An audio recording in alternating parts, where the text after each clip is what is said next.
place, and the one who... I met Ghost of Sir Vast. He said that one empty grave is for me. Ah, Sir Vast still lingers then. I'm not surprised. Some knights wear death like a cloak, and even the grave forgets to close behind them. As for the empty grave, every soul that walks this tomb finds their name carved somewhere. It doesn't mean the end is near, only that the place remembers who you are, even if you forget. When the body finally rests in the grave, the epitaph completes itself. I found your chisel. You did? I was starting to fear that one day I'd have to descend to the lower levels myself. I try not to go that deep. Makes me drowsy. Sometimes I feel like lying down in one of the empty tombs myself. Ha! Thank you. It is a great honor to receive aid from the king and his companion. Here, take this. I hope you both will find it useful. Safe travels.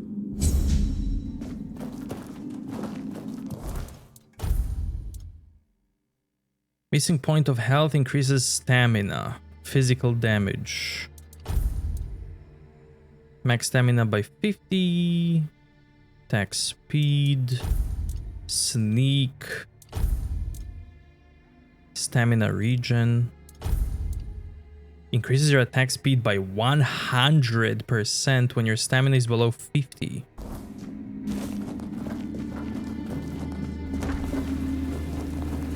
Okay, next tomb.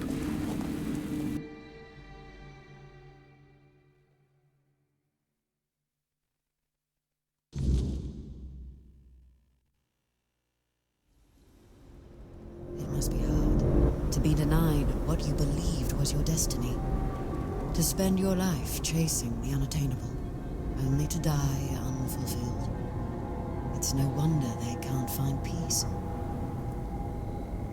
There was a grave ready for me in the tomb of the knight who never came. There is a grave ready for all of us somewhere. Though, maybe not all of us get to see it before it's our time. Did it frighten you? Such a stark reminder of your mortality.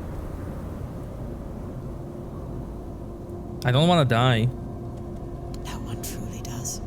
Fear of death is woven into us, as surely as breath. But it's not death itself we fear.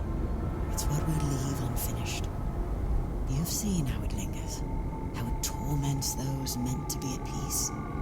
Live without regrets, and you'll have nothing to fear when your time comes. Go well, traveler. There are more souls still waiting to be found.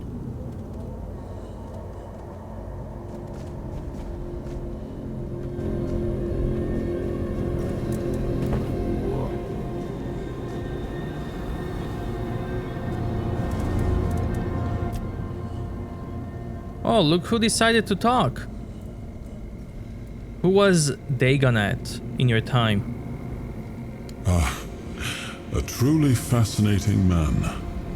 He started out as a court jester, but it quickly became clear he was quite skilled with a blade as well. At first, I suspected he might be a spy for an enemy kingdom, but after he saved my life one day, my perspective changed. Of course, he still could have been a spy, but I decided to keep him close and watch him carefully, just in case. In time, though, he proved to be a loyal companion. He earned my trust, and without hesitation, I knighted him. What do you think of his message? Well, it didn't surprise me much. That was Dagonet through and through.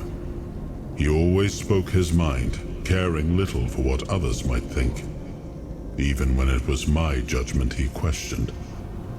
Only he and Palamedes ever dared to speak their minds openly in my presence, without fear of giving offense. Dagonet was decidedly less diplomatic than Palamedes, but it was precisely that honesty I valued in them both. Besides, from the start, he had a rare gift for foreseeing how things would unfold. I dare say. He even managed to make me laugh one last time. What do you think of Sir Vast? Meeting him made me reflect on one thing.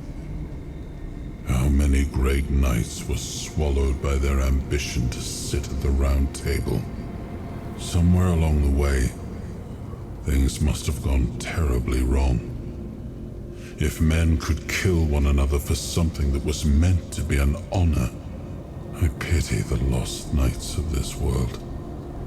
I'm glad this one will have a chance to fight at his king's side and serve me, as he always wished to.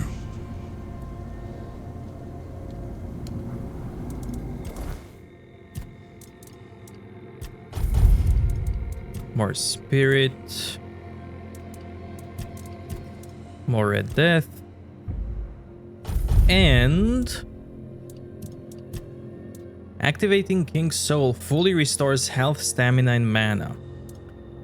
When using King's Soul, your physical damage and spell power increased by 50%. When using King's Soul, your actions do not cost mana or stamina, and do not use up normal quality ammunition. Killing enemies restores portion of King's Soul. I'll take damage.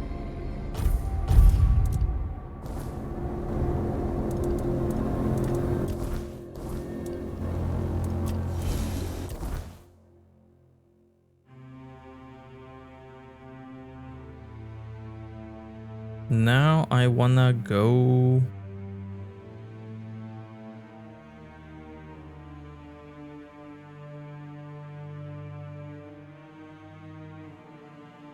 here.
Sir Galahad.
Galahad?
Love the music here.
Even let me rest in peace.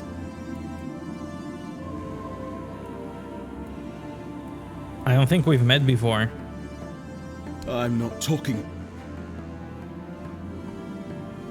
I'm speaking to the one hiding inside you, like a cow. Let me speak to him, young one. Galahad, my friend. We come to you in our hour of need. It wasn't enough to tamper with immortality on your own. You had to drag us into it too. Do you know, it was only after I died that I understood what you'd done. Becoming a Four-Dweller, Arthur. Really? I've always valued your counsel, Galahad. But we were losing the war, and you were no longer at my side. I had no choice but to try becoming as powerful as they were. Nonsense. There's always a choice, and you have made the worst one. How could you fraternize with the enemy? Go against everything we fought for? You're right. I wasn't there. If I had been, I'd have beaten you to death with my bare fists before letting you follow the advice of that old charlatan. It was my choice, not Merlin's. Keep telling yourself that. I know the truth. I always knew the old man was a manipulator, and you had too much on your shoulders to see what he was really doing. I respect your opinion, Galahad. I only regret that we meet under these circumstances. As do I. So, what now? You're taking my remains for a little trip, and I'm supposed to serve you again? Not that you're giving me a choice. If you take me from this place, my essence will be bound to your will. I never really had a choice, did I? The war, your transformation, it would have happened with or without me. Probably, yes. But now, at least we can see it through to the end. Do what you want. It's not like I have a choice. This will be the last time you hear me fully aware. Then, is Is there anything you want to say to me, Galahad? Just one thing. May the weirdness take you, traitor.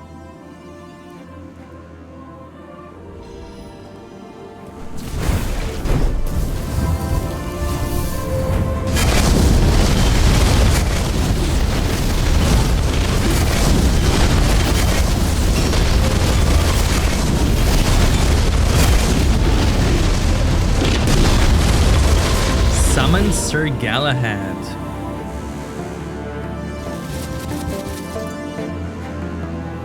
I am over encumbered.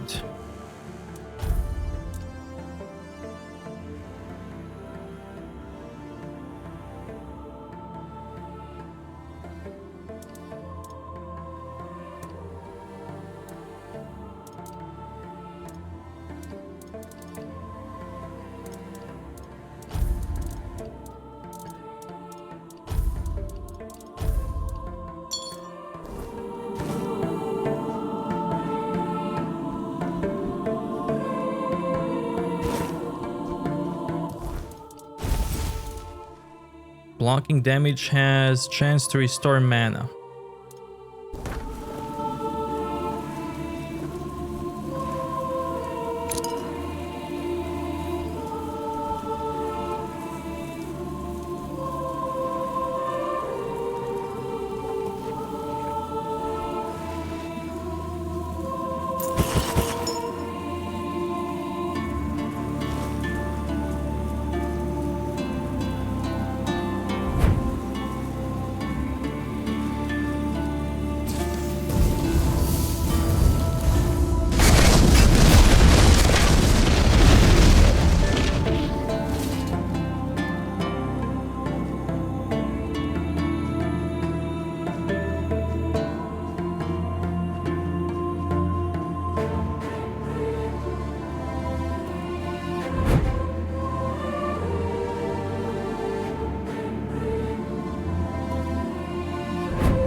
And so, it is done.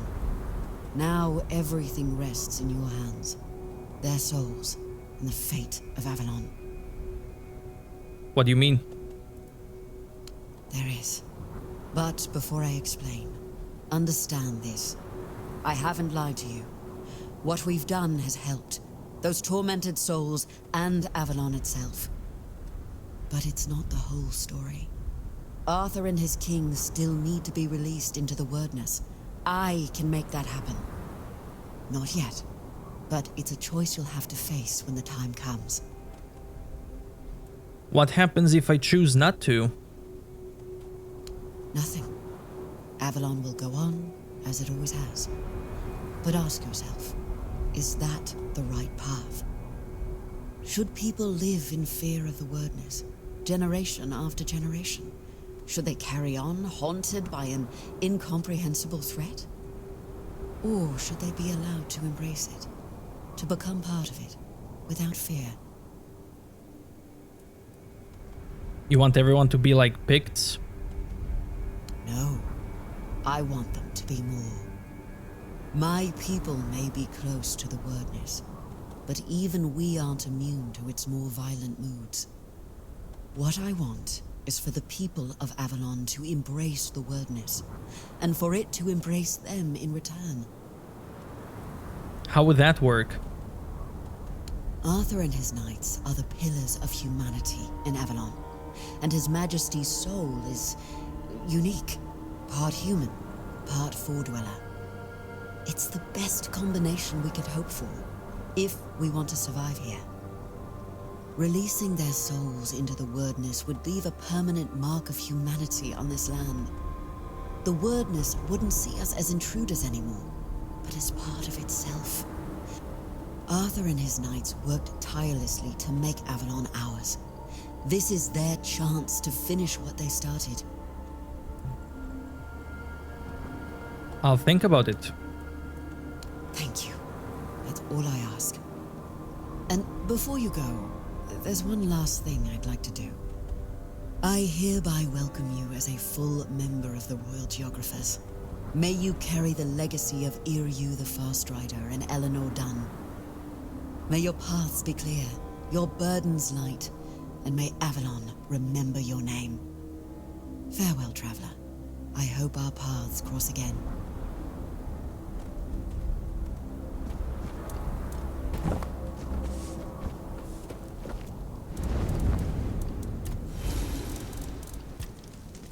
About the tomb of Galahad. Galahad. I should have known he wouldn't be too happy about being brought back. But I hoped he'd died in peace, and would return in peace. I was wrong. You two didn't get along, even when he was alive? War isn't a time when you can afford likes and dislikes. Galahad was a great warrior. He made decisions no other commander dared to. But would he have been a good leader in times of peace? I doubt it. That's why news of his death in battle came as a relief to me.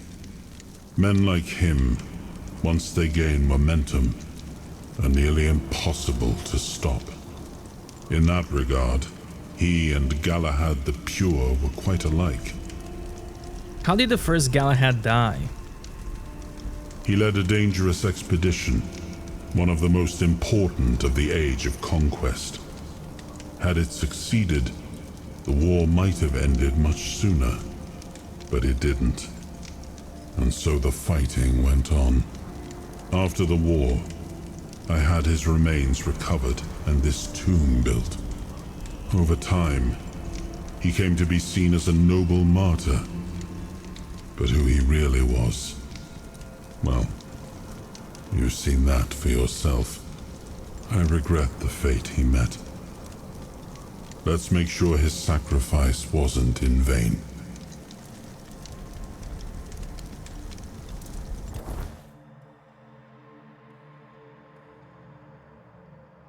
I'm gonna go leave all my stuff.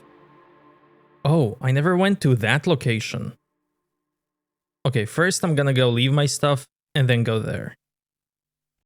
Increases physical damage by 20, attack speed by 20, critical chance by 20. What a nice cape.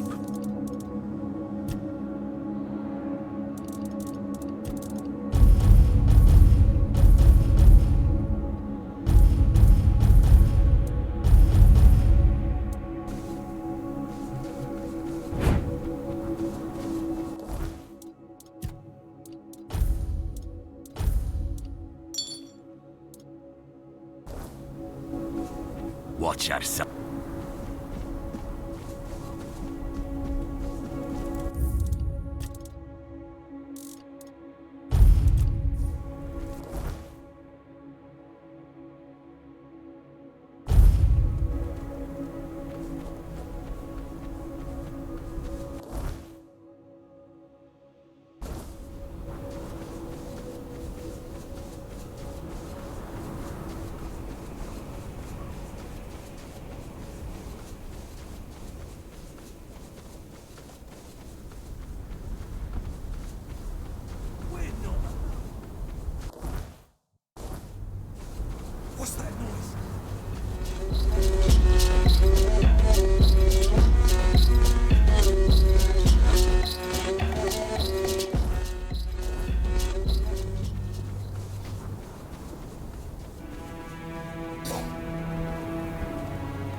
Vine Leash.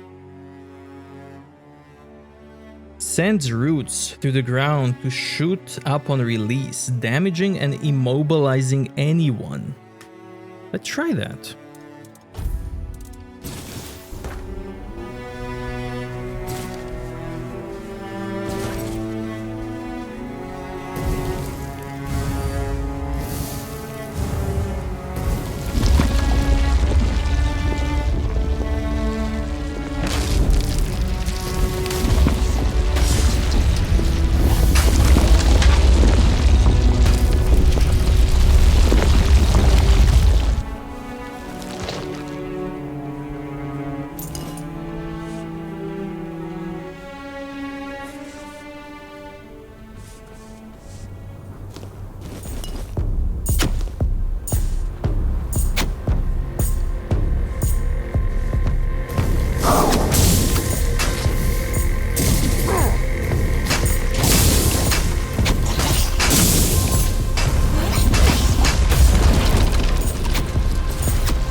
Severing Ray.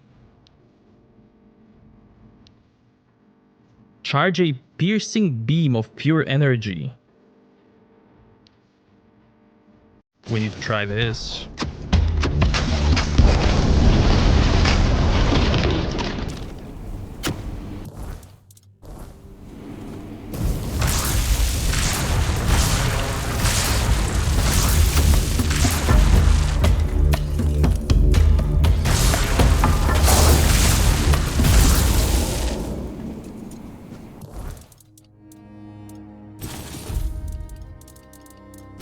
I'll try it here, with a wand.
You reek of his cowardice. You've met my son, the traitor.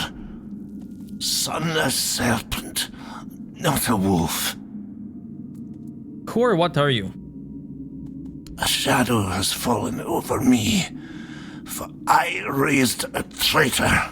No memories will remain. My name, Frode of Gunvalder, will be scattered by the winds of betrayal. What happened here? Our stand, a final cry of defiance against Camelot. We fought for our people, for honor, for the old ways, and we fell abandoned to the cold of death. All of it defiled by the flight of a son who left his tribe. A traitor. Your son? What are you talking about? He called himself a son of Gunvalder, but he left us to die. By abandoning his tribe, he abandoned his true name, One Eye. They call him One Eye now. My son, a traitor, raised by myself.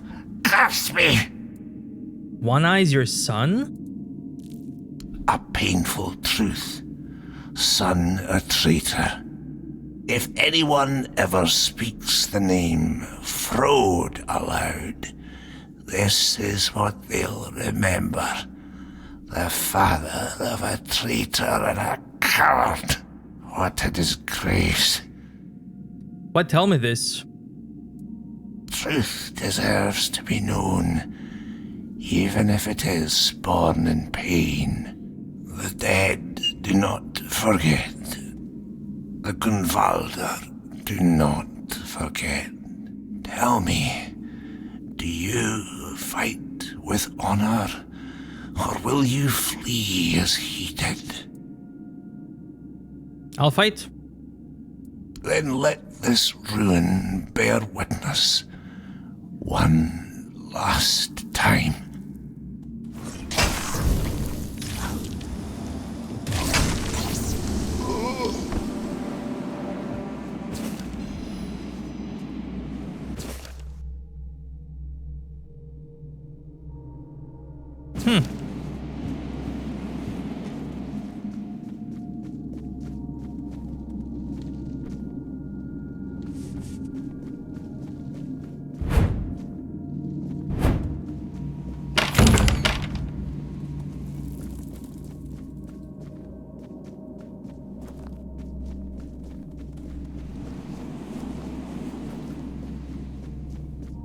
That's it.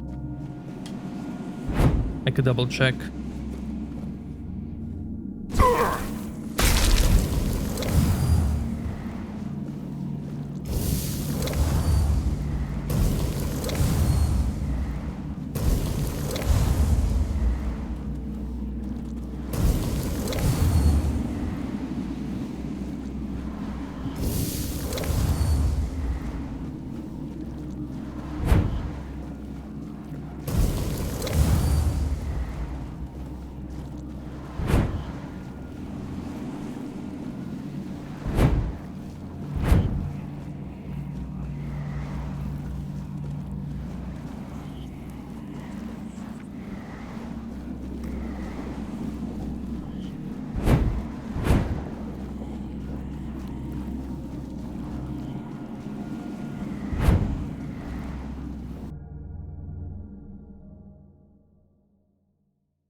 I'll take this one.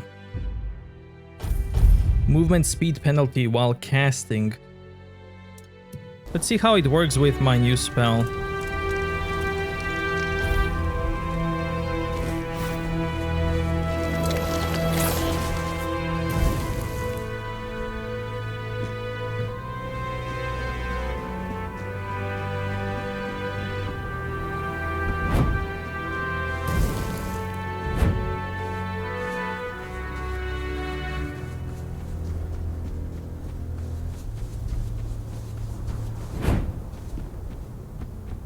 Now I'm gonna get that treasure and...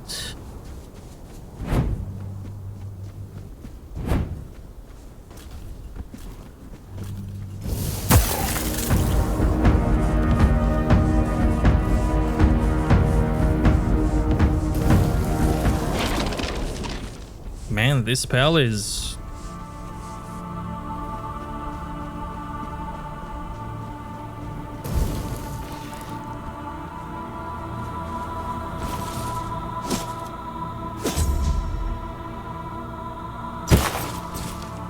What's here?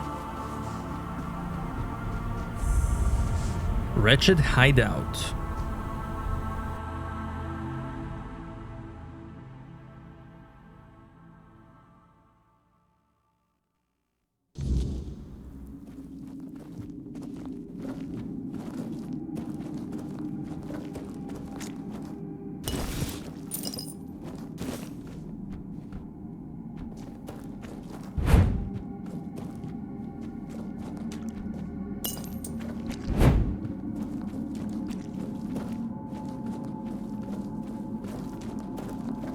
Stop! Don't come any closer. Are you alive? Or a ghost? I'm here. Do you often see people who aren't? I don't know. Haven't seen anyone in a long time. Last friend of mine left this cave, what, 5 years ago? Could be more. Hard to tell the time in here. But there, it's just endless damn autumn. But yeah, it's been a while. So maybe I've started to lose it. Thought I'd ask. Politely. Who's asking? I'm the one asking questions here. Though, looking at you now, I won't kid myself. I wouldn't stand a chance in a fight. Name's Sylvius. I've lived here many years now. And you're Dalriata? What? Gods, no. I'm hiding from Dalriata. And since the war's still on, and you don't look like a Riata, I say, welcome. We can hide together. It's safe, more or less. You get used to the dark. At dusk, before the weirdness creeps in, I go out to, well, I hunt. What war? The war with Dalriata started with the Gunvilda a lot. But I heard Galahad say he'd bring in reinforcements and push on. And the Dalriata, I used to think they were savages. But even though they do fight like wild beasts, they're just people like you and me. And I'm done helping with this. That's why I'm hiding. Why did Camelot attack Gunvalder? I wondered about that too. When the order came, the Dalriata aren't the friendliest neighbors, sure, but they've never done anything to us. And they had a deal with King Arthur. They could rule their lands their way. So why the bloodshed? I thought, and finally it hit me. When you don't know what it's about gold. Or something else worth taking. So I figure those fine knights of the Round Table made a deal to bleed the Dalriata dry and keep the loot for themselves, because it's miserable back in Camelot. The city's nothing like the capital from the old stories. It's a stinking gutter. No wonder they're after coin. How long have you been here? Well, since Camelot crushed the Gunvilda. Don't know how long exactly, long enough. A few lads and I never got the retreat order. They left without us. We had no choice. We had to hide, had to survive. I made it because I was stubborn. The others? They gave up, walked out, never came back. That's how I know the war is still going. And nothing will drag me out of this cave. The war is long over. Camelot pulled out. They never came back. What? No, that can't be. I hear battle sounds every day. They're so loud. Feels like the war's going on just over the hill. But the weirdness comes at night. And what happened to Gunvilder Keep? That was a massacre. Maybe it is the weirdness. I've heard it can bring your worst fears to life. Thought that was just stories for kids. I don't know what to think anymore. Maybe your comrades just went home. That's why they never came back. Who knows? They left me, you know, just left. I've been alone ever since. Alone in this awful place. Too scared to walk more than a few steps from the cave. So many years. And now what? What am I even supposed to do? If I go back home, they'll think I'm a spy. They'll hang me before I say a word. But if I stay, I'll die here, alone. When you leave, I might never speak to anyone again. I'll just rot here in this dark, cold cave.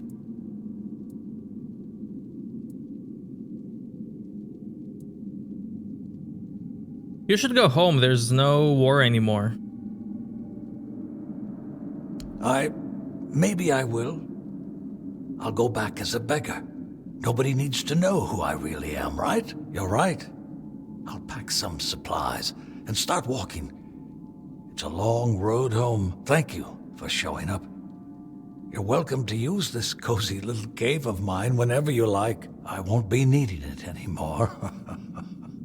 Before we part ways, I'll give you the location of a stash left behind by our old legate, one of Galahad's close men. His treasures weren't any use to me, not in the state I've been living in, and I don't have the strength to carry any of it now, so I'm passing it on to you for talking with me.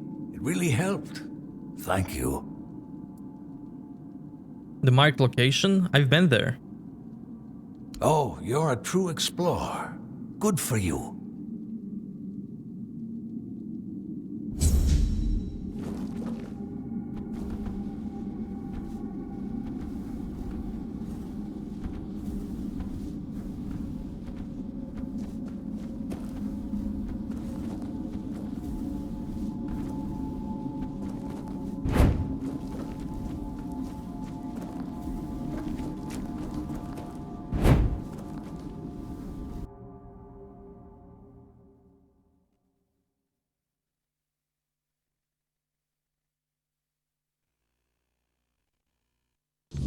Okay, I think it's time we finish this.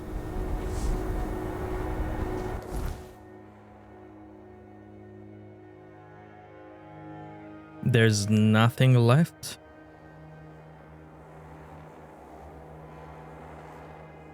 I do want to find that lady with snails and the chicken, but I don't know where they are. Maybe I missed the chicken somewhere. I'll find it later. Let's go.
Here we go.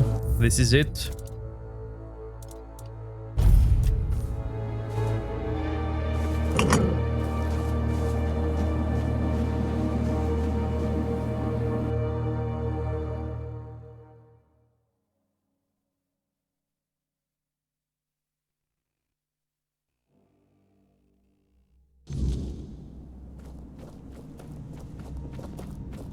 So, you finally made it.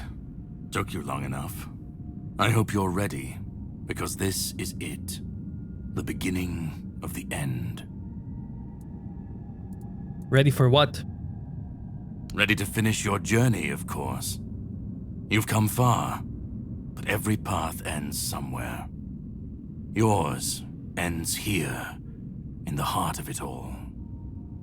You've been waiting? Philosophically, not you specifically, but someone like you. Literally, yes, and I was getting quite bored with the wait. What is this place? This is the Charred Conclave, a graveyard for druids, burned alive as scapegoats for the Red Death. It's a reminder of what happens when people fear what they don't understand. Tell me more about Conclave. The druids were scapegoats. What did they do? They spoke out. They should have stayed silent, kept to their herbs and potions, but they didn't. They believed their ancient knowledge, ugly and painful truths from times long past, could save Avalon from the plague. And maybe they were right. But people don't want the truth when it's covered in blood. Ugly and painful truth? What do you mean? Cruel rituals, sacrifices, hard choices in search of real results. They called it wisdom, knowledge gleaned from the weirdness itself. But to the people, everything they did was unnatural, costly, and frightening. The druids believed their results would justify the costs. They thought Avalon would see them as saviors. But the people didn't understand, and fear turned to fire. So the druids were punished for trying to help? Well, the Red Church and their politicians made sure of that. The druids became a convenient enemy, a way to shift the blame and tighten their grip on power. It's always so simple, so banal, isn't it? I saw the graveyard above. Where are we right now? Well, death doesn't always mean an ending. It was a sacrifice so costly, so cruel, so pointless, that it tore a rift in the fabric of this world. An ultimate wound. And so you're the closest you'll ever come to seeing the true shape of this world. Why are you waiting for me? To greet you.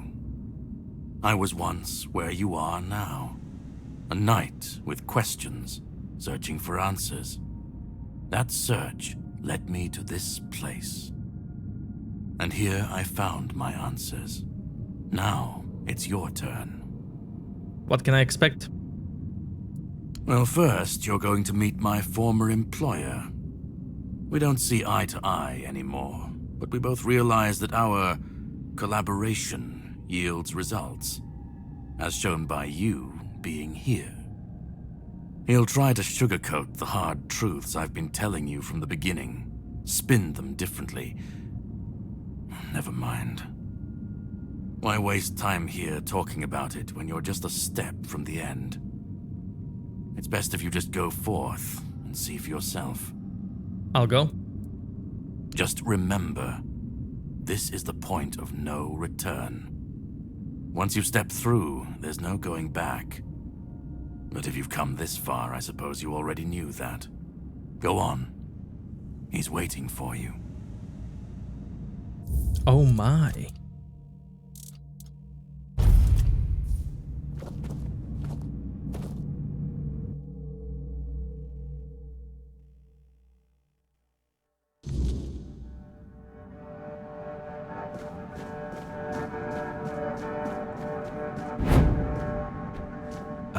last we meet.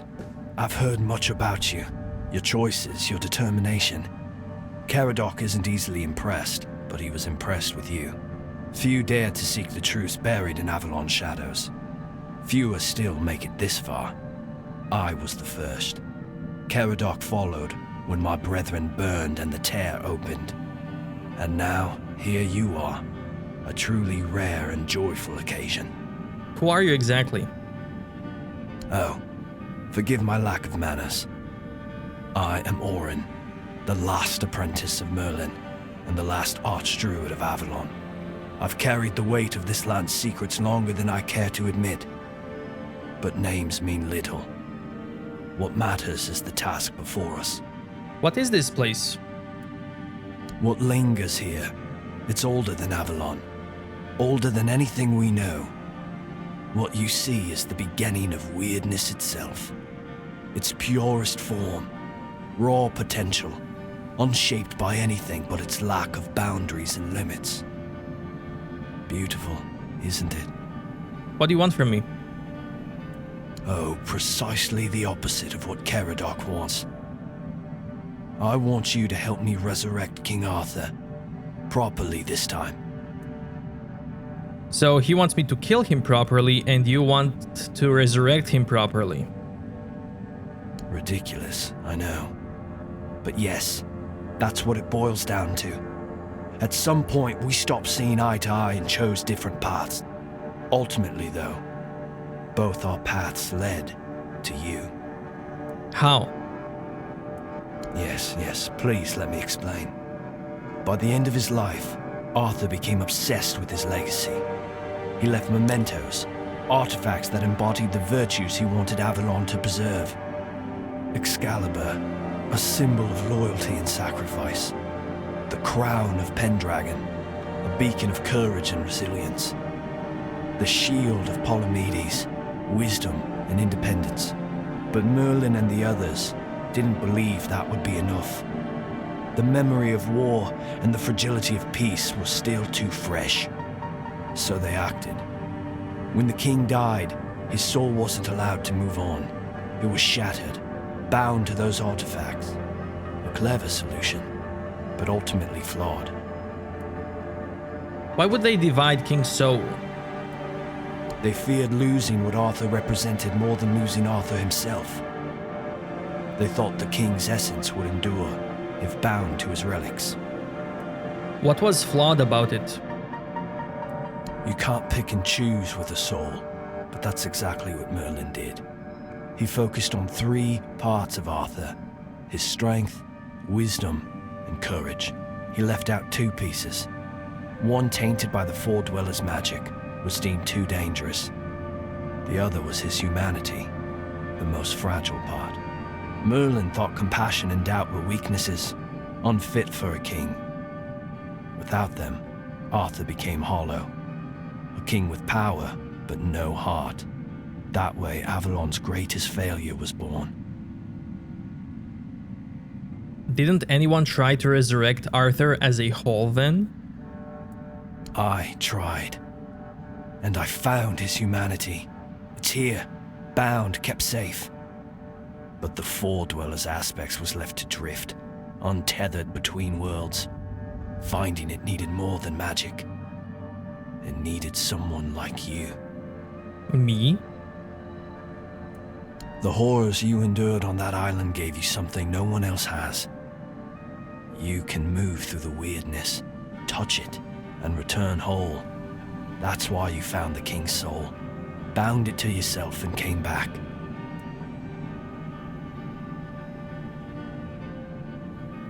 So everything I did was part of your plan?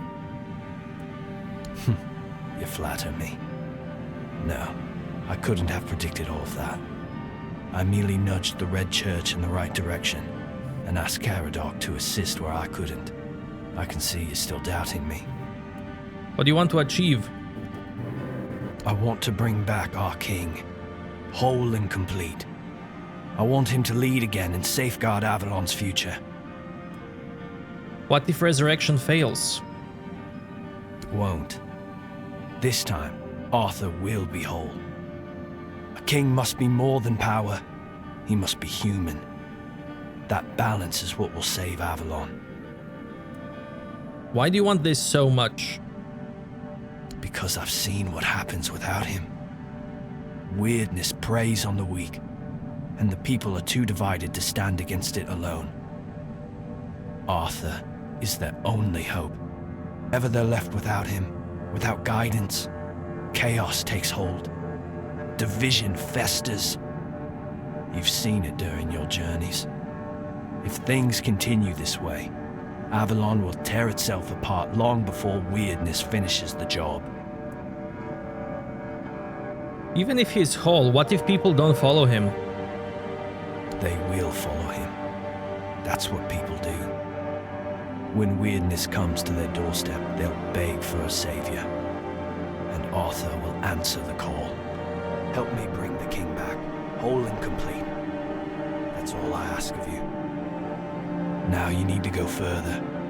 I made my case. Please keep in mind what I told you. This is the only way for Avalon to survive.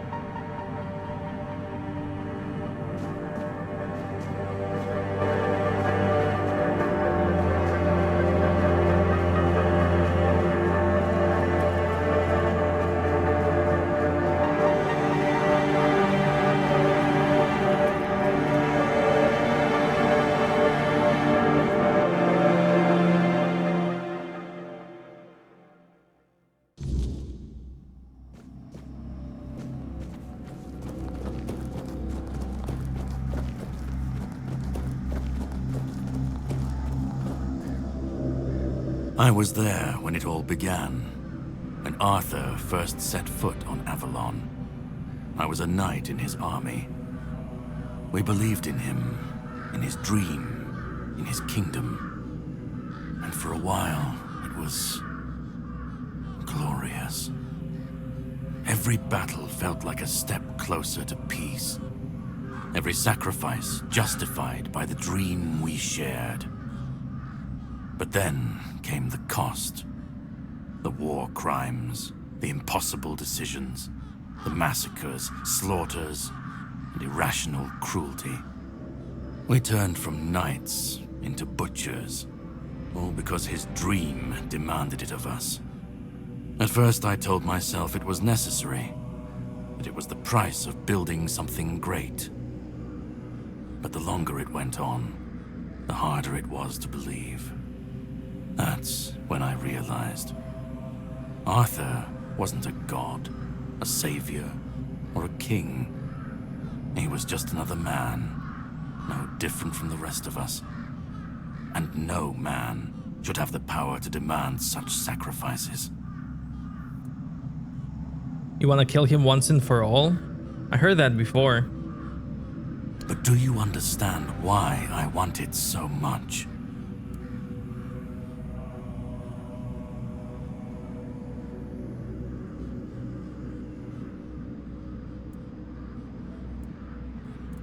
You feel betrayed? I'd like to believe that after 600 years I've moved past pettiness. You need to understand that people thought, and still think, that he was more than human. But he wasn't. He made mistakes, just like any man. And the cost of those mistakes was always paid for by others. I've seen what happens when people cling to kings and myths. They wait. They follow. They waste their lives on promises that never meant anything. But that's not my problem. I'm not here to fix Avalon or to free anyone. What comes after doesn't matter. Let it all burn. Let it rot. Let it rebuild. I won't be here to see it.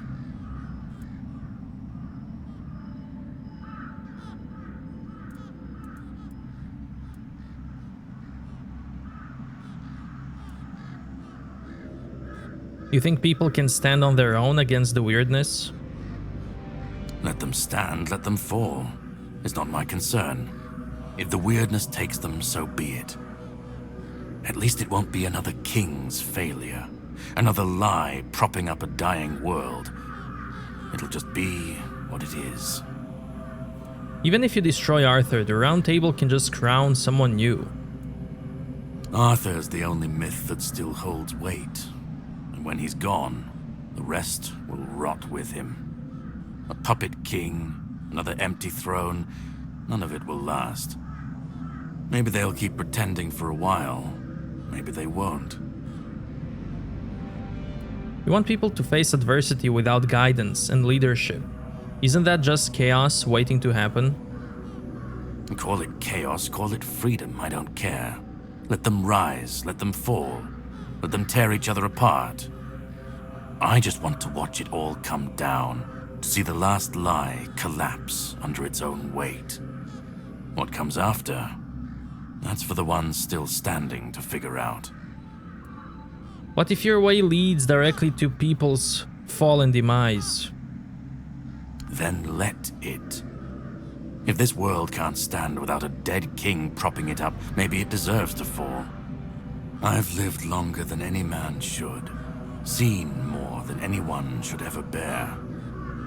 And I've waited centuries for this moment, this chance, to end it all, to end him.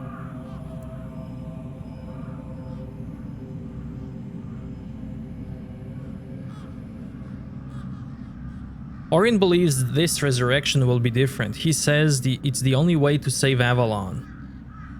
Orin's a druid. That's what they do. They believe. They believe in myths, in symbols, and some of them believe in saving Avalon. You don't believe that Avalon can be saved? You don't believe it's worth saving? I don't believe it's my decision to make. Not Orin's, not Arthur's. Not mine. I've watched this cycle turn too many times. I have no stake in what comes after, only in making sure this nightmare finally ends. We were fools to tamper with forces we didn't understand. Resurrecting Arthur, infusing him with powers of the weirdness. We didn't just bend the natural laws, we shattered them. Such violations of nature's order cannot go unanswered. The bill comes due, sooner or later. Always. This cannot be allowed to continue. Listen, it's taken longer than I ever imagined, but now, here we are. You've done what no one else could, what even I couldn't do. You've brought Arthur's soul back together, almost complete, but not quite. And because of you, I can finally finish what I started centuries ago. So, thank you for bringing us to this moment. You're close now. Just one more step. The last fragment of Arthur's soul is waiting for you. Complete what you came here for. And then, we'll meet again. As allies, or as enemies. That's up to you. Go. Find the last piece, and let's end this. Whatever comes next, I'll be ready. I hope you will be too. Man, I completely understand Orin's point of view and Caradoc's point of view, and I love it.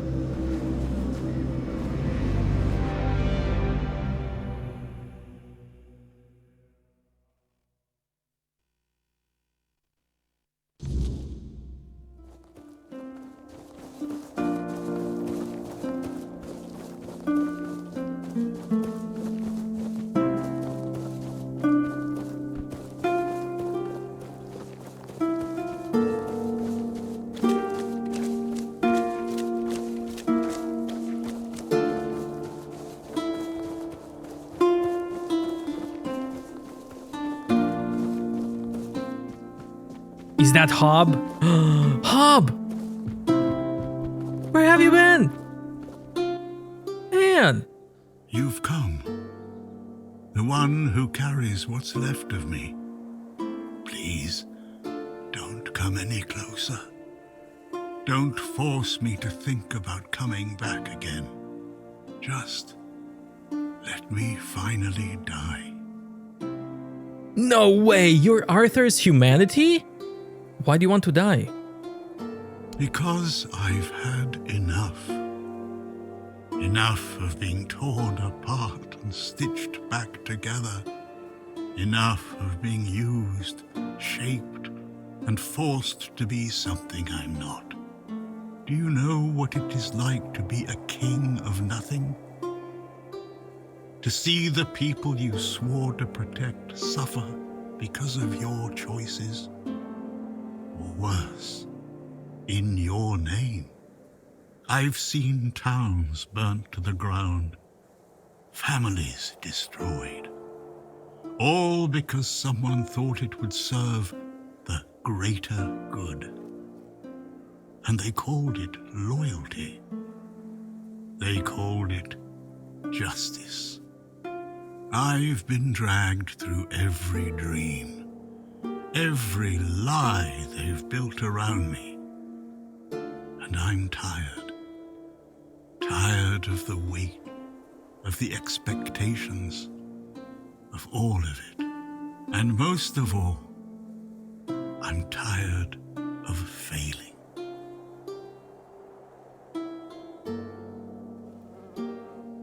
What about Orin? He's trying to bring you back this whole time. Orin wants a king, not me. He doesn't see the broken man behind the myth. He sees a symbol, a weapon to wield against the weirdness. But symbols aren't people. They're empty. And the more they're used, the more they hollow out the one who carries them. That's all I've ever been to Orin and the Druids. Do you know what it's like to be a weapon? To be forged, sharpened, and thrown at every problem? And Caradoc, he wants to destroy you forever. He thinks ending me will free Avalon. But what then?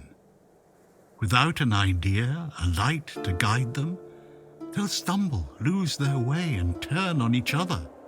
People always seek something to follow, something to believe in. Take that away, and they'll tear each other apart trying to find it.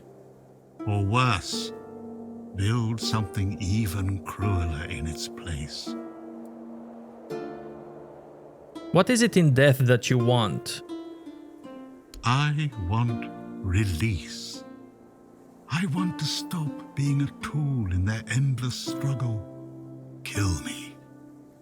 Destroy the last piece of me and use the energy however you wish. Take it yourself and become the new king. Give it to someone else. I don't care. Just don't let me come back again. Let me die. Not as Arthur, not as the king, just as a simple, normal human being. Man!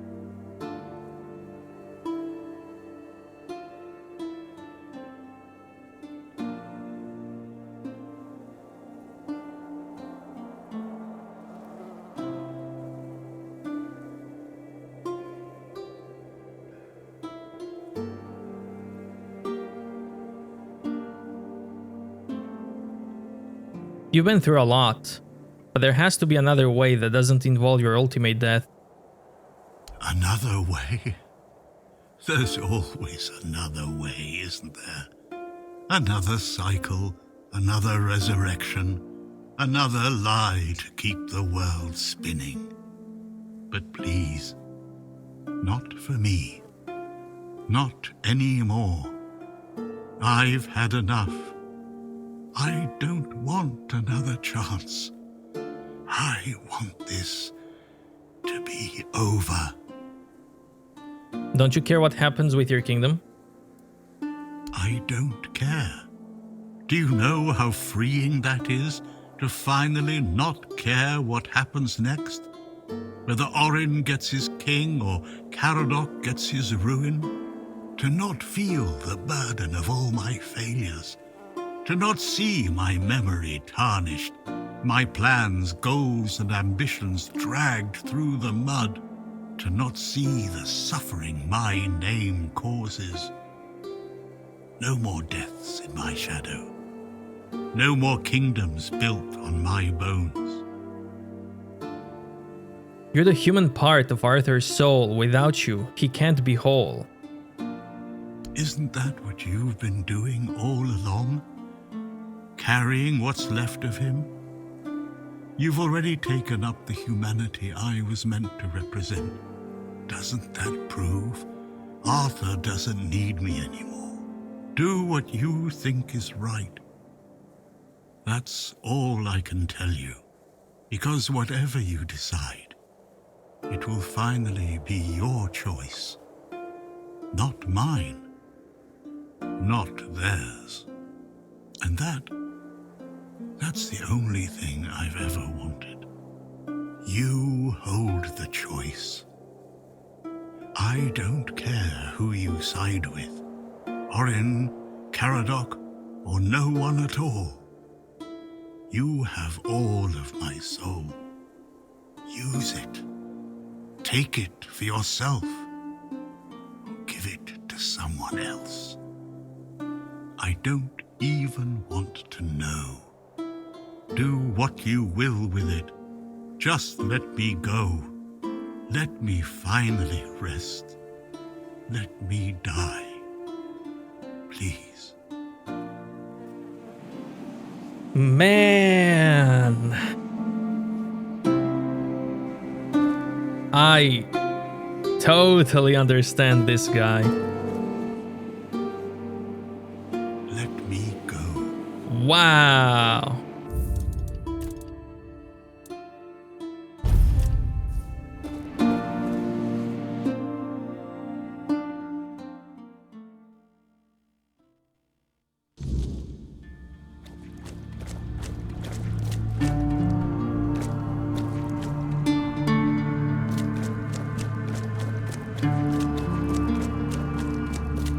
There we go. Help me bring the king back, whole and complete. That's all I ask of you.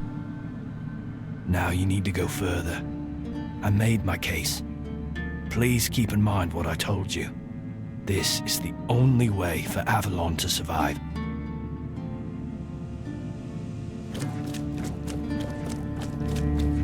Go on. He's waiting for you. Let me go.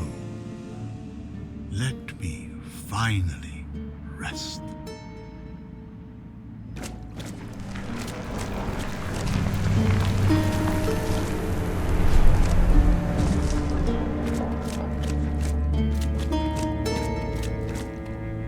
You carried a dying king across the bones of a dying world. Now you stand before what started it all. An idea. I am the reason there must be an ending. I do not guide. I do not judge. I exist so that something can be chosen. I do not offer meaning. I require that one be made. You have brought all things to their conclusion. Now, decide what must remain. Choose, and let the shape of the world follow. What if I choose Orin's path? You will vanish into the story you chose to restore.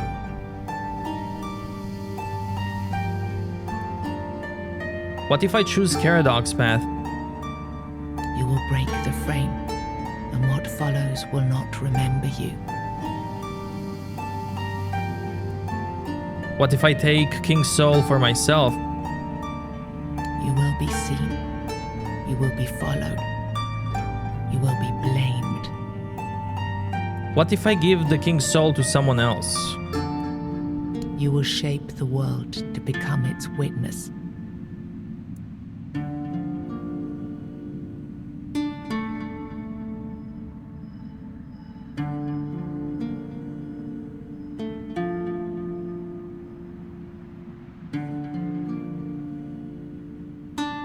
I want to give soul to someone else. Or I'm thinking about giving the soul to somebody else. Who do you have in mind?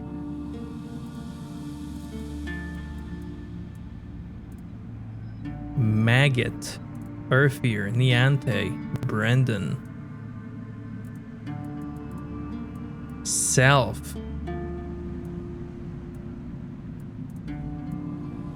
Evane,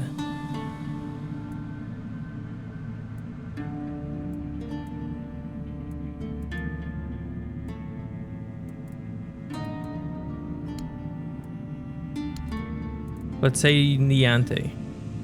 She would lead through care and quiet faith. Reverence would rise, but so would the silence around it. Let's see everyone. He would trade crowns for contracts. A world ruled by law, not lineage. Prosperous, but unanchored.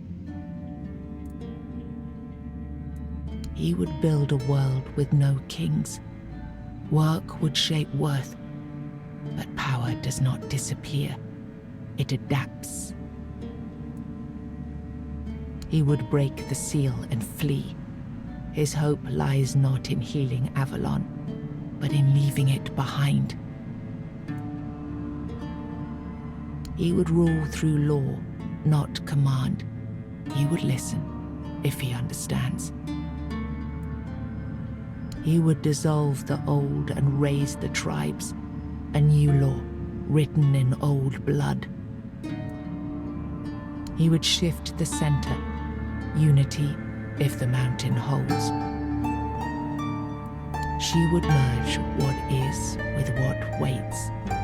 The weirdness calms, but not all will follow what becomes of them.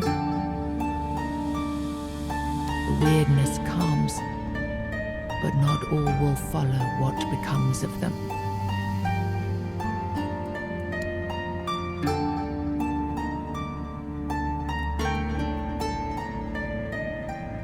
I'll take soul for myself. Then the idea shall be claimed, its shape worn, its burden made yours. But first, you have to bring silence to what refuses to be forgotten. If this is what you want, then take it, my friend. But promise me you will learn from my mistakes. Execute.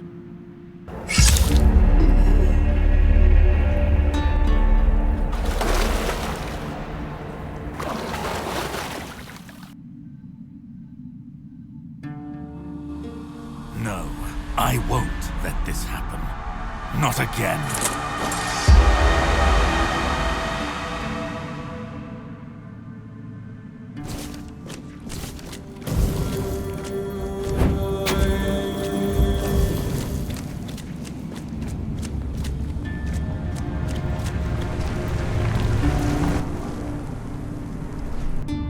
You think any other human could wield this power? I endured 600 years of pain, of suffering, of loneliness. I made the sacrifices, me! And now you think you can take it from me? The hubris. No. I reject your claim. I will reforge Avalon. Perfect this time.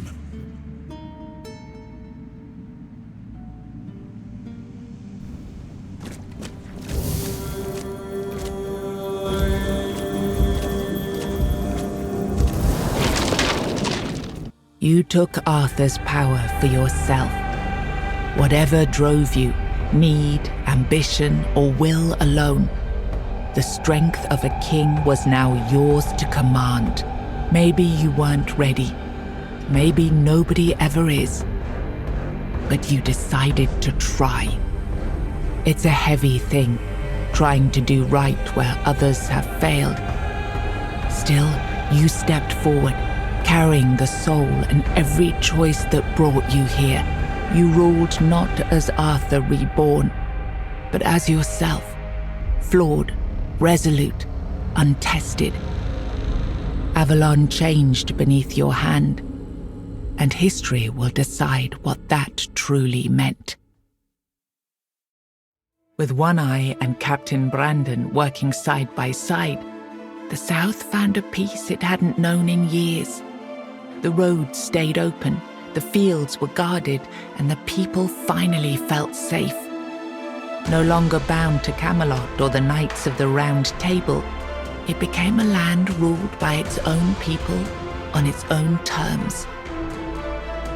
Because of you, the men here remained and the Kuanact endured, not just as a place, but as a legacy of quiet defiance and hope.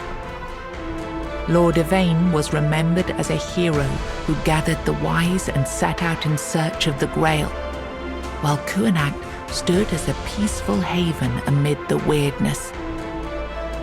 You awakened the giants, and with them at their side, the Dal Rita conquered Camelot. As the capital fell, the customs of the tribes spread across Avalon. Not everyone welcomed them, but the change had already taken root. Fergus was named the new Galahad the Loyal. With One Eye and Brendan backed Dal Rita the Forlorn Swords, he saw that the South's alliance was strong enough to stand on its own. He urged Camelot to leave the South in peace and turned his attention to securing the rest of Avalon. The captain led the South to independence, breaking all ties with Camelot. Under his rule, the Horns of the South flourished. Merchants, pilgrims, and adventurers returned to the roads, and prosperity once again reached the far corners of the land. One Eye ruled the South, with the Horns of the South at his side. Over time, the Dal Rita of the Fallen Swords rallied to his banner, forging a unified force. With the South secured, he stood in a strong position to launch future conquests across Avalon. Nianta left Kuanact with Yvain, and her fate remained unknown. Yet among the people she once served, tales of her devotion and courage endured, and her name was remembered with respect. Maggot left Kuanact alongside Yvain, surprising many who had long considered him harmless and weak. His fate remained unknown, but in time, the people spoke proudly of the last druid, claiming him as one of their own. Eothra left Kuanact alongside Yvain, despite concerns about his age. His fate remained unknown, but the people admired him for finding purpose at the end of his life, and spoke of him with lasting respect. Fabius and Neil disappeared from the Red Church's reach, but their life together soon unraveled. With no child and no cause to unite them, they parted ways, and Fabius faded into obscurity. Ailey turned to the merchants for support, and for a time the hospital prospered. But when they began charging patients for care, she walked away and opened her own small practice, refusing to serve profit over healing. The Volker joined the rest of the Dal Rita without a matron and without Mathar's blessing. Even so, their warriors kept the ferocity they had once been famed for, tempered now by a clarity that left the other tribes uneasy. They were respected, but only barely. For what greater dishonor is there than turning one's back on the goddess who had made them what they were? Ingui turned away from the eternal sleep, choosing life over dreams. In time, she began to rebuild the Thoid among the living, planting the first seeds of a new future for her scattered people. Under Stronna's leadership, the Ulfra found new strength. He rebuilt the tribe and reunited them with the rest of the Dal Rita, restoring their place among the tribes of the Forlorn Swords. With the Stagfather slain and the old bonds broken, Balaam led the Svine towards a new path. He opened the tribe to the other clans of the Dal Rita and guided them to settle in the Mather mines. You stood as her protector, and the Bee Queen believed you understood her purpose. But from the ruins of Brock Mala, her brood now spreads unchecked, and the South must bear the weight of your promise. You accepted the mycelium's offer and let the spores consume Sagramor's body. Now the kingdom lies under fungal control, its people connected, obedient, and slowly fading into the roots that feed the spores. You placed self at the head of the children of Morrigan.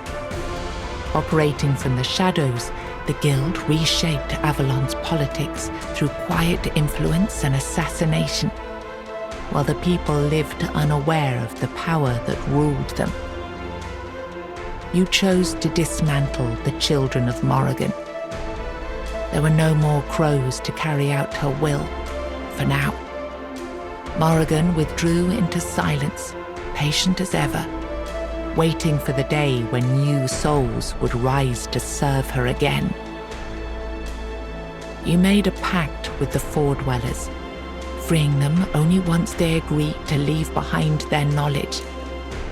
One was lost to madness, but another fulfilled the promise, placing a stone woven with the song at the feet of the Stone Wardens.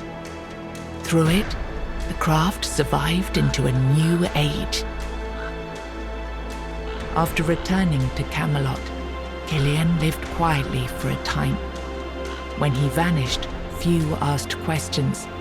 Unsettling rumors had always followed him, and most preferred not to remember. O Queen Cinnamon Sage never forgot the bond he shared with you. Proud of the path you chose, he built a small shop near your grave, and in quiet moments, still spoke to you as he once did. A friend loyal beyond the bounds of life. Man! What an ending, man! Okay, let's check other endings. I wanna try this one. Give the soul to someone else.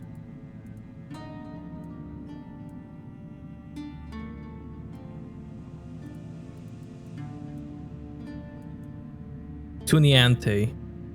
Then the idea shall develop, its shape intact, its path redirected. But the soul is not yet yours to give. First, you have to bring silence to what refuses to be forgotten. If this is what you want, then so be it. Take the soul, my friend. And I hope you're sure of the person you want to put this burden onto.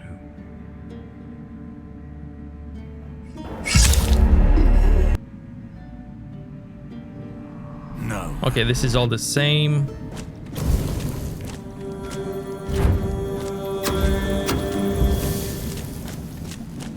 Man, I love this spell. This spell is so good. You think I can...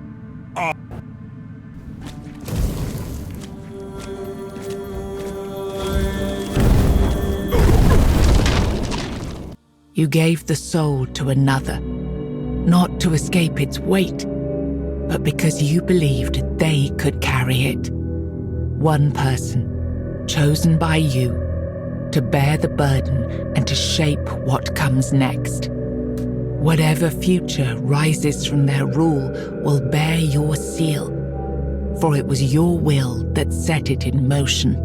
Seeing Arthur's power carried by another, you were prepared for your demise. And yet death did not come. The prophet Kai saw you, knew you, and named a fate few could claim. A life spared when all should have been lost. With One Eye and Captain Brandon working side by side, the South found a peace it hadn't known in years. Okay, this is The all... road stayed open. The fear gas was named the new. Nianta left Kuanacht with a vein. This is all the same. Fabius and Leal. The Volker joined the rest of the... You stood as her You placed Sel after returning to Camelot. Let's see Caradoc now. Who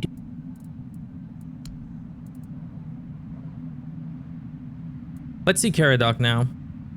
Then the idea shall fall, its weight discarded, its rule denied. But the soul is not yet yours to give. Thank you. But promise me, you will win this fight, my friend.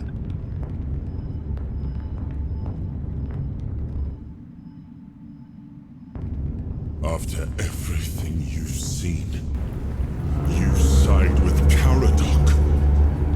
Then all the suffering, all the pain, meant nothing. I am disappointed. Now I am complete. Avalon will be reborn. Perfect this time.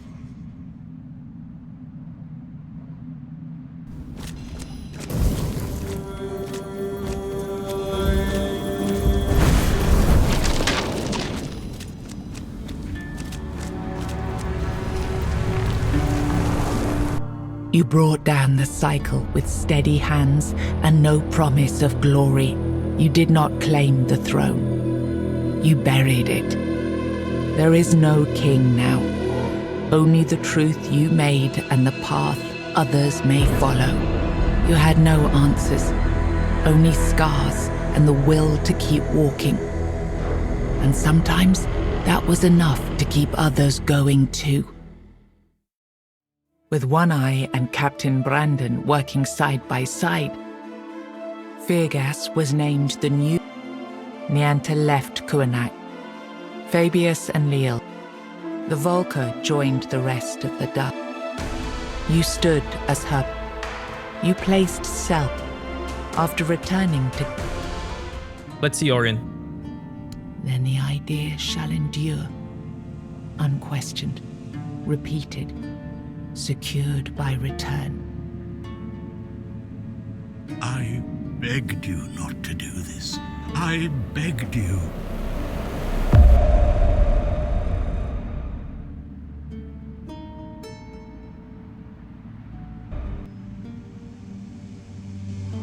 No, I won't let this happen. Not again.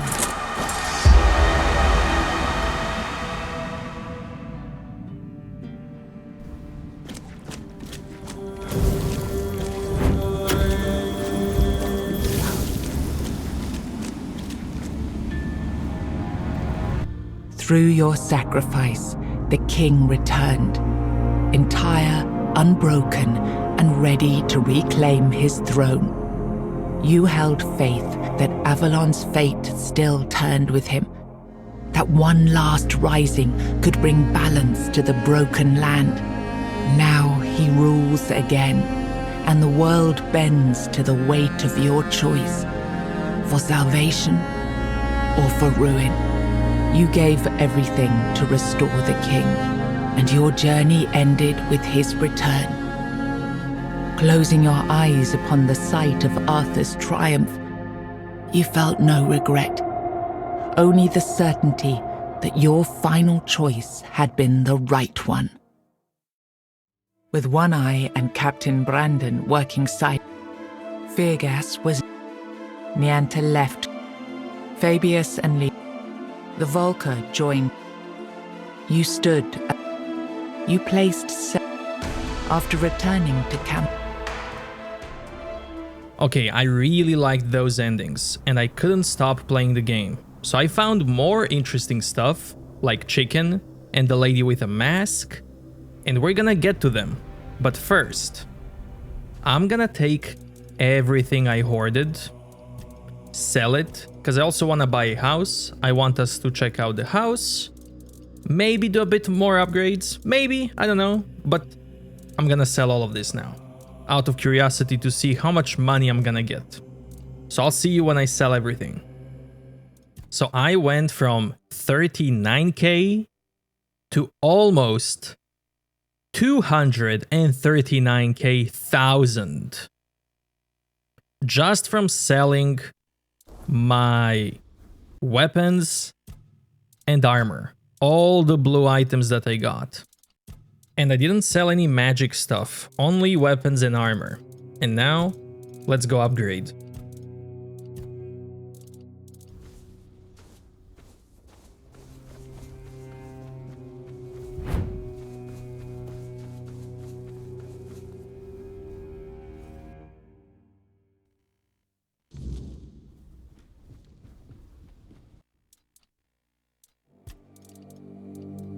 Let's upgrade you.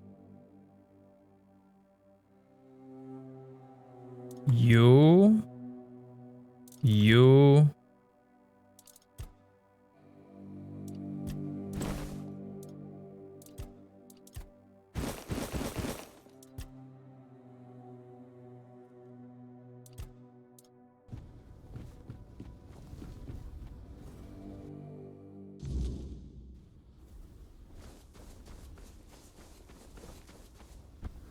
Here are my stats in the end, if you're curious.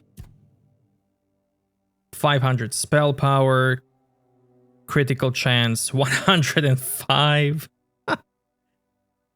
Yeah.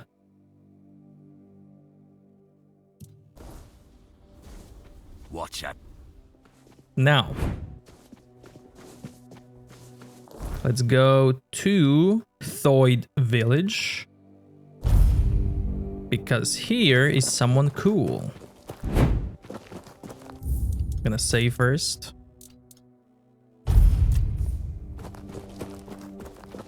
Look who it is.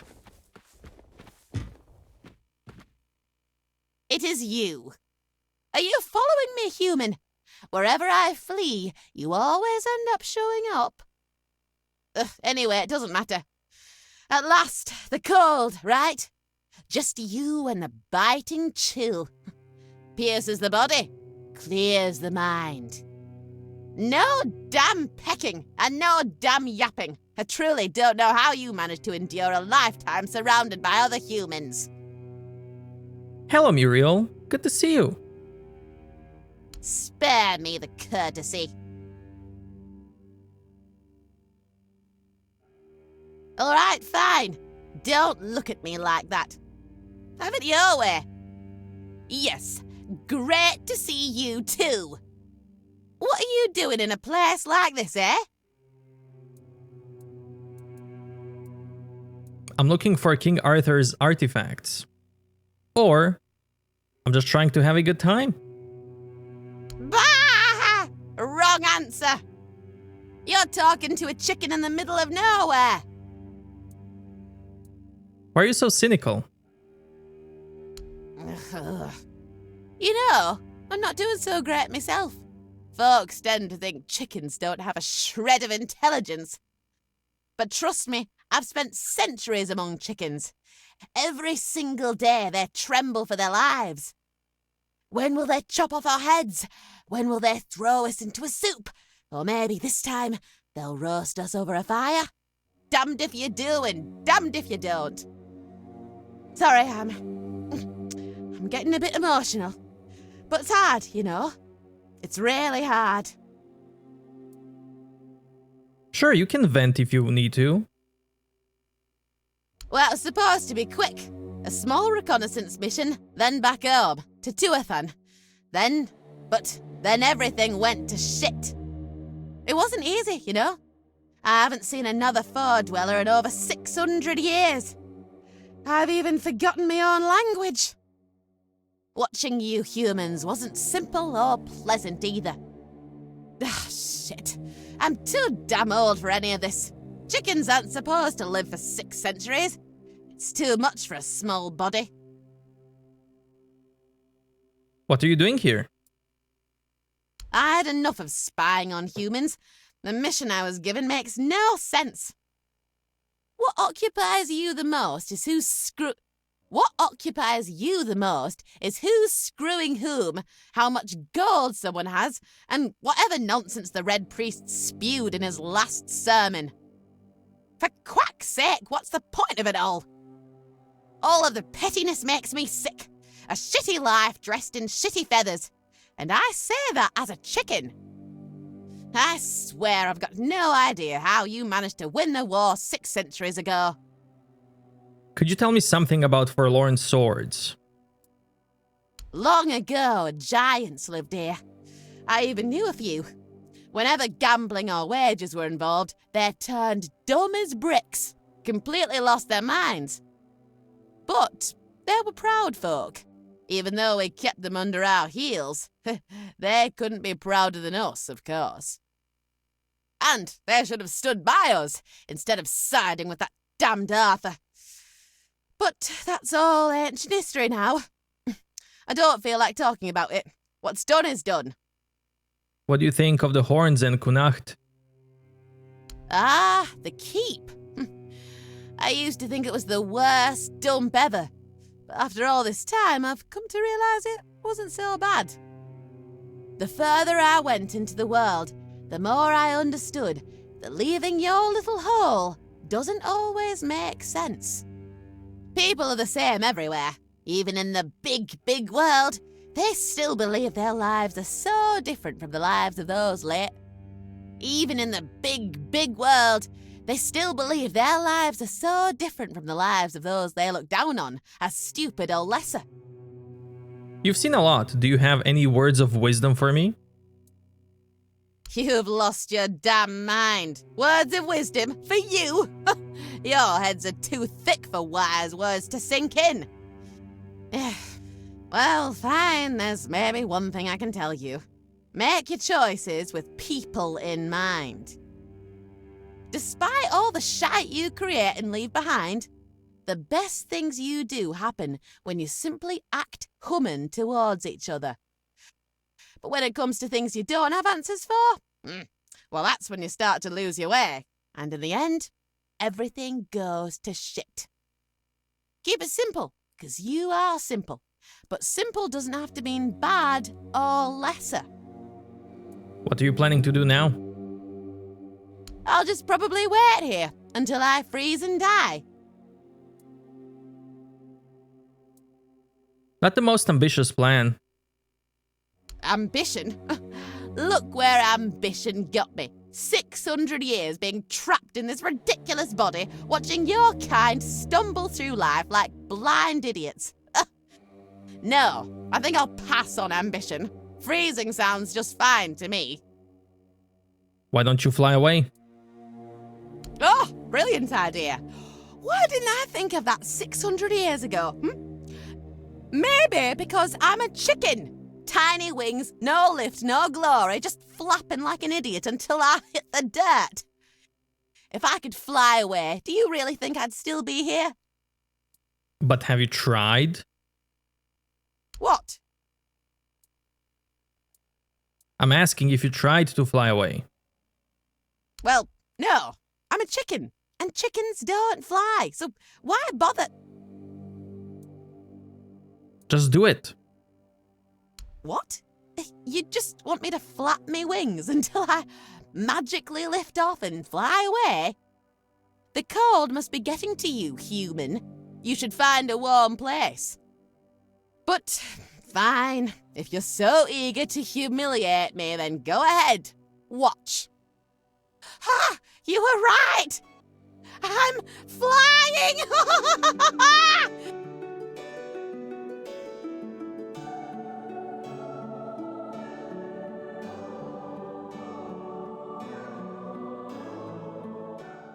Aw, man. Bye! Bye! Love it. I am so happy I found my chicken. You have no idea. Okay, next place. I'm gonna go here. Because I need to go here.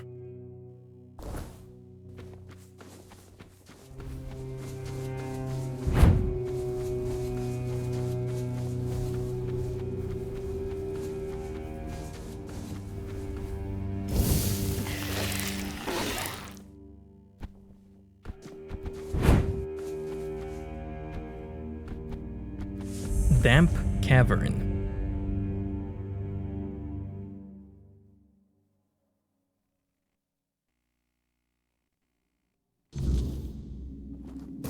Look at this. Cave filled with snails. I wonder who's here.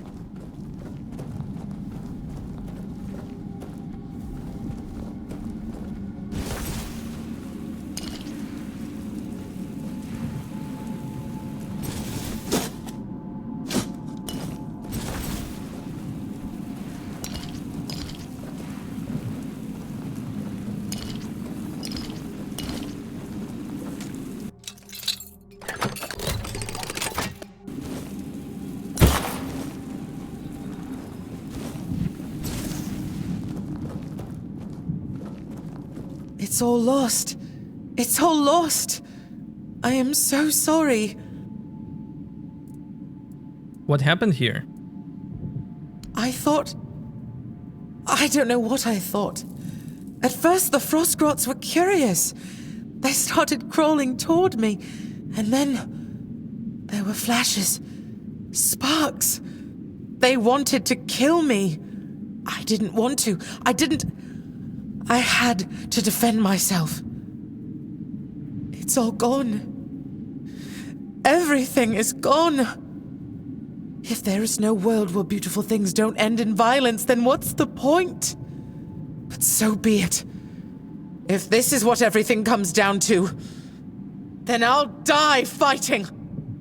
Draw your blade!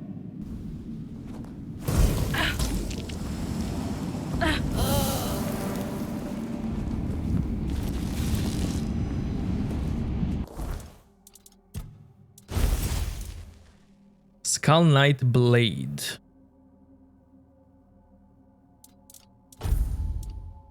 Killing an enemy increases max stamina by 100.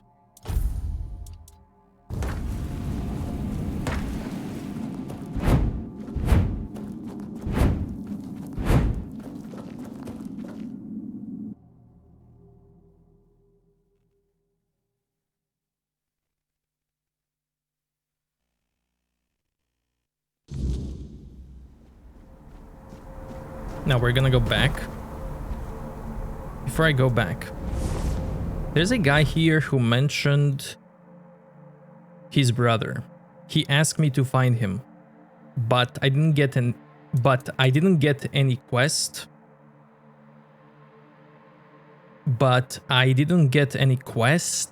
Or anything like that. He did mention, I have it in my notes, Barrow of the Horned Shadow. I did search for it. I haven't found it yet. But if it exists, I'll find it eventually. And it might be included in this video.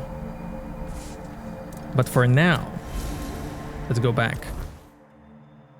Because there's more cool stuff.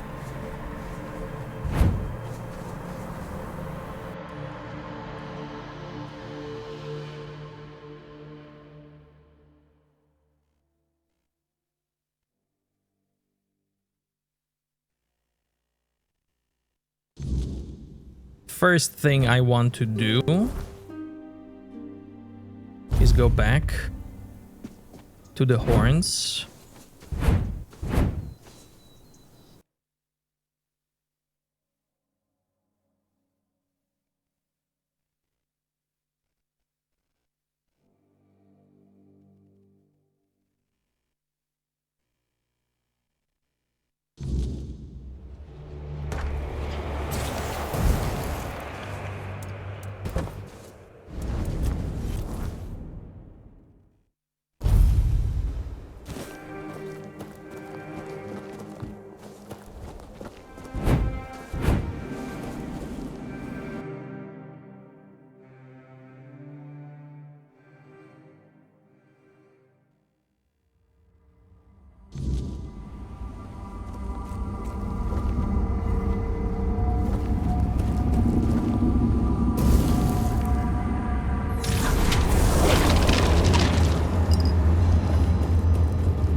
Okay, we got rid of the queen.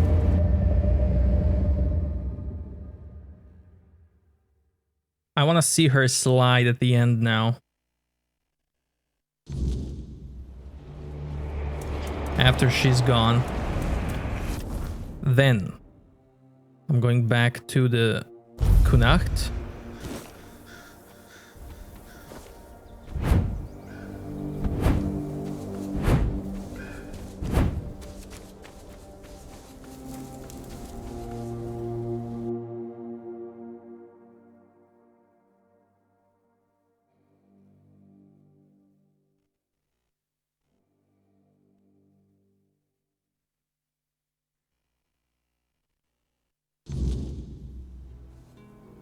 And now, I'm gonna do what Hob wanted. To do it, I need to go... I'll go here.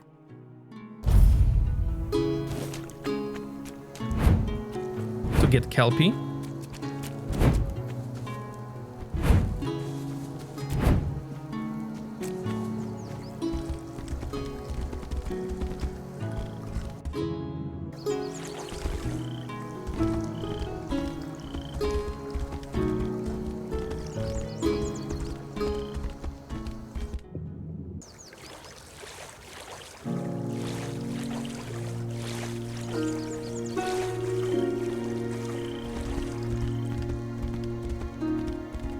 And now I want to go here.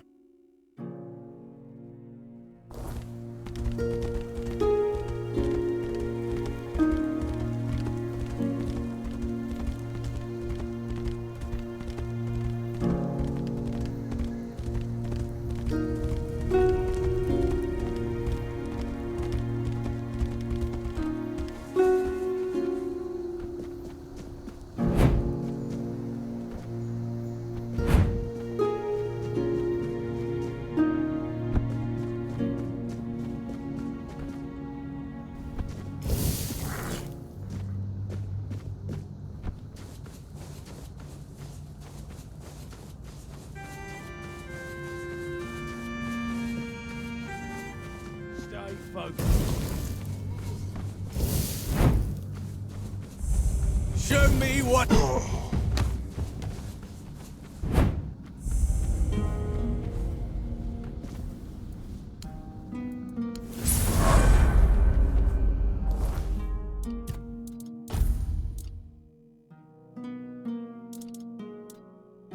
Sir Galahad.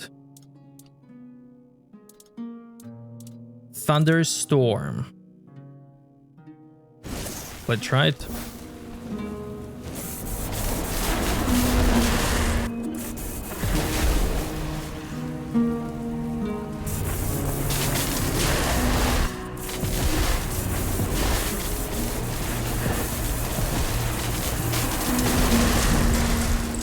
Amazing.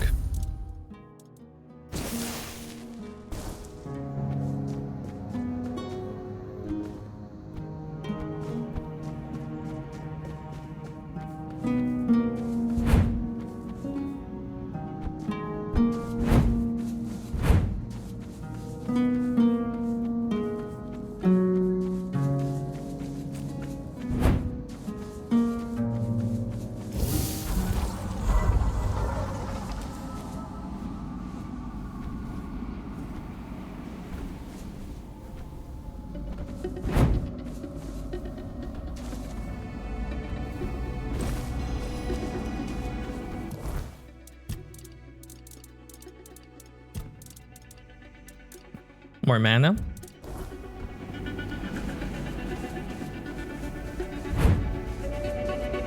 Now the actual reason why I came here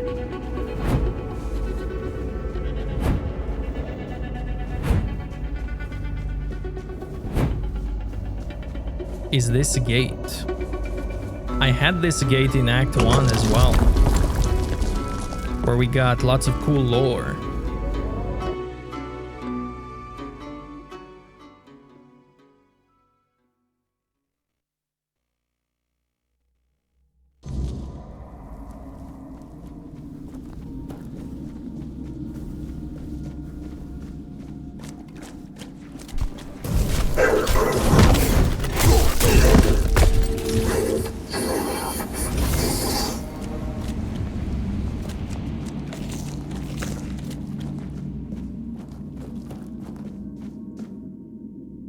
Fragment of the memory of a beloved child.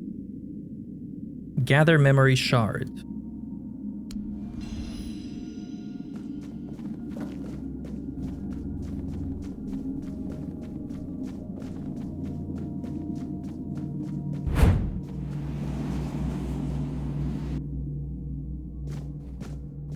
Look who it is. We meet again, Lost Prince. I was mistaken about our previous encounter. I erred in thinking I had unraveled what the Pale Lady had planned for the both of us. But I should have known better than to presume or anticipate the moves of someone as shrewd as her. You seem more weary than the last time. I am tired, Prince. I am so terribly tired. I feel burned out. I can't weave anymore. I don't want to. Never imagined that such a moment could come. Oh, what a truly sorrowful thing. To accept that all things must finally fade. What did you presume wrong? You meeting me. As I mentioned upon your first visit, I thought it was just a coincidence. A fortunate weave of various events that, under a different alignment of stars and smaller choices, would never have come to pass. However, it turns out that I was meant to fulfill a specific role, and it was not to weave new life as I once believed. What was the role? To weave bridges between you and her despair. Bridges that would allow you to gather the memory shards. She used me. Yet I cannot even bring myself to be angry with her. I see now that she seeks to restore the bonds that once were, before her world shattered and fell into ruin. Tell me more about the despair of the Pale Lady. The pain of a mother who has lost her child, it is difficult to comprehend, especially for us. For centuries, we never had to face loss. And then only by gazing upon you humans, we had to deal with the idea of death. To live in a world in which everything has to die. Such a horrible and terrifying thing. You say you're not angry despite the fact that she used you. Her desire was to bring her son back. I understand that, but can't really empathize with it. Understanding others has always been the strength of humankind. And anger? I'm not sure. For now, I just want peace. I don't want the weirdness. I don't want to weave. I don't want to feel. Why does she want me to gather those shards? She hopes that by restoring her son's memory, she will finally bring him back. The Pale Lady wants to put you on a proper path. Yet she does not realize how daunting and impossible this challenge truly is. But those driven by despair rarely measure their actions with reason. What do you mean by weave bridges? Places like this one, or the one where we met before, were chosen by the Pale Lady for a reason.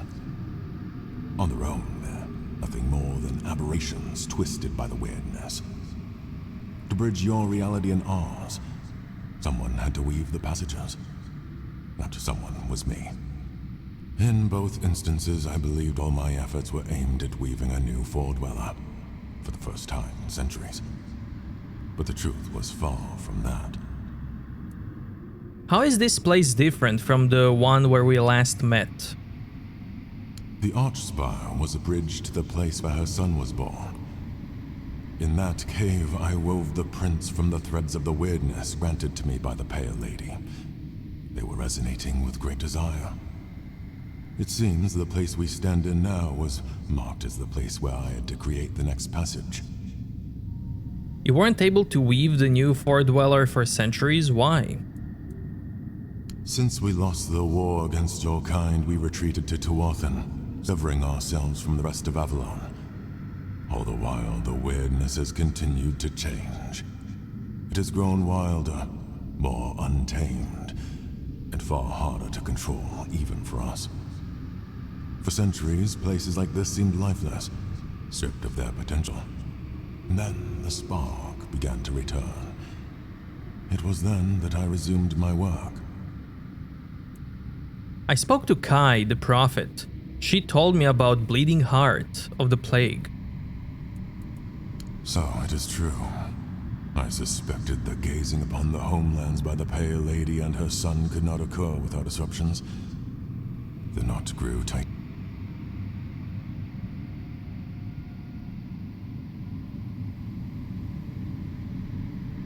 What will I find further? I do not dare to peer beyond my lost prince. I feel that what lies ahead is bound to a profoundly intimate and ineffably personal aspect of the Pale Lady. It is between you and her.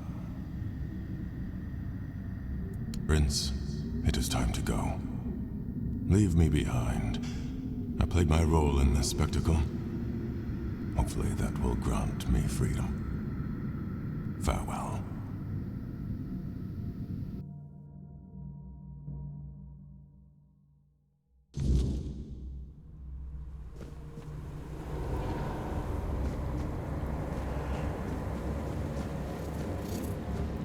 There's no greater joy than watching how a son, born of desire, grows. There's no greater despair than watching how a son, born of one's own thought, perishes.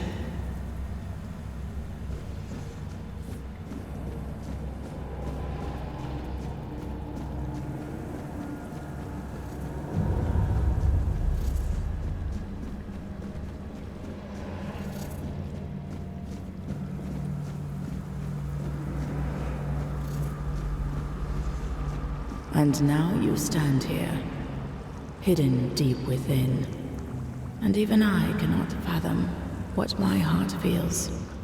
Still torn, for you are not wholly him, my son, my prince of Tuathan. Yet there is a flicker of joy within me, for you carry the soul of an Arthur, whose life was chosen for my son. This means the fragments of memory I gathered and kept safe may be saved. What is this place? The heart, bleeding and plagued. A fragment of me, of my despair, accidentally brought into existence upon the homelands. My tears seeped into your soil, birthing a terror that became inseparably bound to your kind. The Spectre, the Red Death. So you created the plague? Unintentionally. I could not have foreseen what such an entanglement of our realities would bring. I could not have known the depths of pain wrought by the loss of a beloved child. When it started to spread, I couldn't find a way to stop it. I am so terribly sorry. Can the plague be stopped? Arthur believed that abandoning the homelands would stop the plague. The Red Church committed truly horrific acts in their desperate attempt to halt the blight. Yet, no matter what you humans do, the plague will always return. It's like a curse cast upon your kind. And so, you will drown in my tears. What do you want? I want my son back. You walk your own path, yet you will be faced with choices. I hope that, among them, you will find a way to bring my son back. However, I cannot impose my will upon you. It took me a long time to understand that not everything should be demanded by force. Is there any chance to bring your son back? I believe so. And you are already working tirelessly toward this, whether you realize it or not. Since my son's fate became entwined with that of Arthur, the King of Mortals, it is necessary to reconstruct the soul of the ruler whose essence you carry within your heart.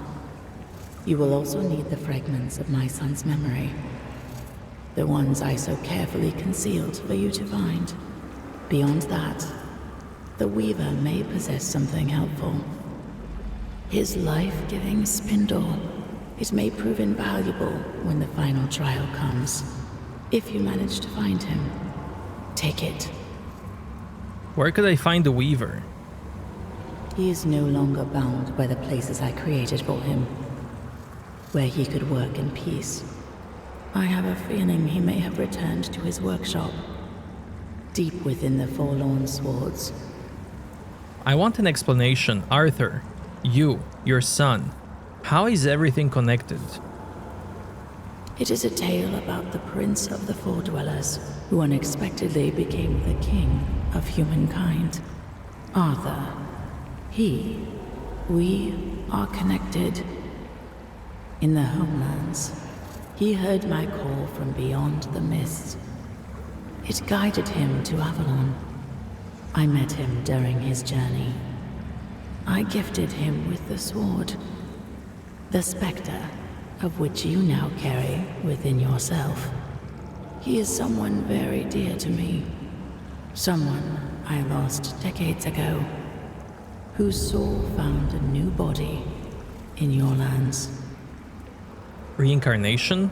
How is that possible? As you already know, we found a way to gaze upon the homelands. My son was fascinated by humans, fascinated by your impermanence and fragility. When one has to deal with entropy and decay, everything suddenly gains far greater significance, doesn't it? He must have desired to live the life of a human. Perhaps it is one of the most powerful manifestations ever achieved by a Four-Dweller. Weaver mentioned that Arthur's origins are far more complicated. Oh, the Weaver. I remember the spark of joy that lit up his pale face when he saw what emerged from the threads of weirdness I gifted him. A living being, brimming with such boundless potential. So vibrant with life. He always had a fondness for my child. He called him the Prince. Why did you want a child? In the homelands, I saw a powerful thing that we Four-Dwellers lacked. It was love, one of many emotions I had to learn. We lived in a world where everything was potent and possible. It made us live a life where we were drowning in decadence. I longed for something more. Our emotional structure was much less complicated than yours. You were quite an inspiration. You brought humans to Avalon. That started a war. Yes, I am fully aware that my will to bring Arthur to the shores of Avalon brought war and ruin upon my own kin. What would you have me say? There are no proper words for this. I will simply fall silent. Draw your own conclusions. We met at the corrupted temple of the All-Mother. Yes, although that was a horribly distorted part of me, living as if it were another life. Now I feel more whole. The emptiness is sharper. The sorrow, far more profound. I met Kai, Arthur's sister and a prophet. Ah, yes. Bound to Arthur through kinship. They were close enough that some of my despair reached her as well. A different kind, however. She was able to find and gaze into it. I pity her. The fate that befell her is truly dreadful. The Weaver. Why did you use him? One aspect of the potential of the weirdness is that it can serve as a tool. For that, I needed a craftsman. Someone who could sense even the thinnest threads of that potential as part of a greater whole.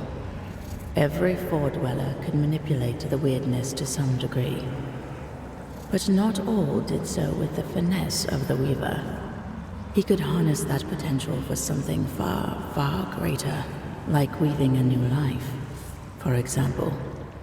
What about your skills? My skills lay elsewhere.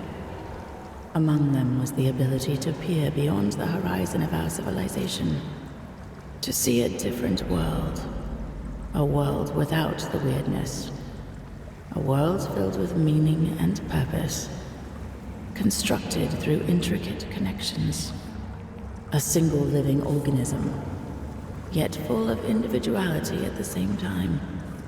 I feel that sometimes you do not realize just how extraordinary your land truly was. That's everything I want to know. Are you sure? If you have anything to ask, ask now. This may be our last meeting before the end of things. I am listening. Nothing else? Are you sure? This may be our last... I'm sure. I want to go. So, it is done. I am glad my heart could host you. I hope you will succeed in reaching the goal you pursue. You leave this place with another shard. Use the memory of my son wisely. Ah, one more thing. That perfect obedience will no longer be your burden. It was never my will, but rather a flawed interpretation by humans, consumed with the madness of the dying. Farewell. Man. So good. So much lore. Explanation. Love it.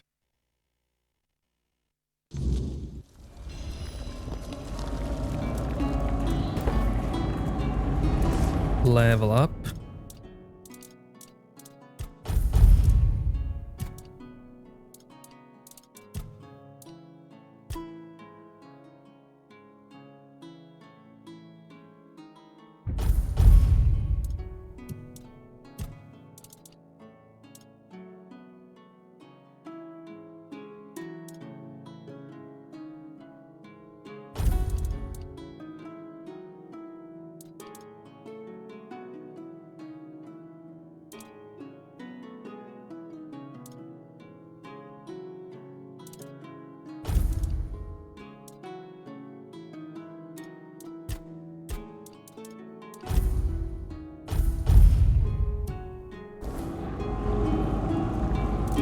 Okay.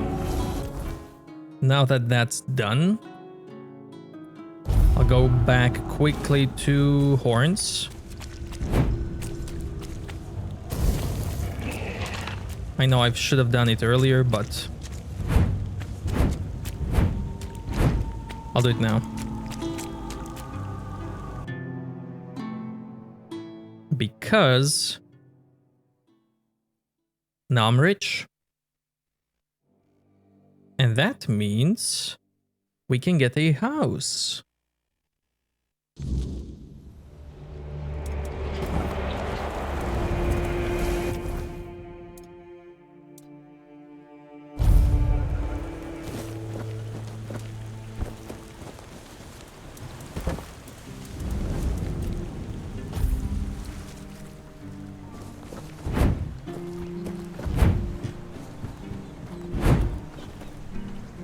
Accept. Home.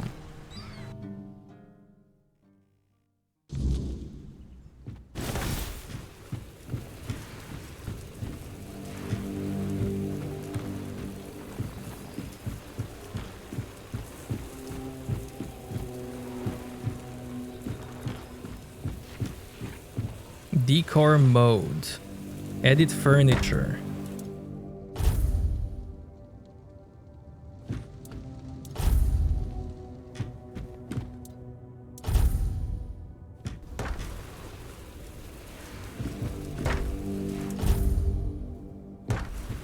But that's cool.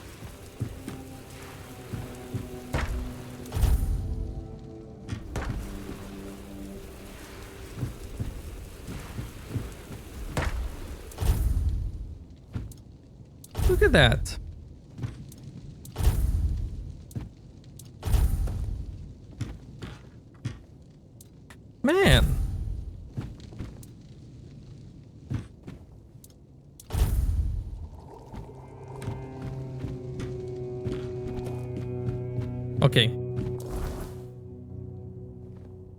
gonna leave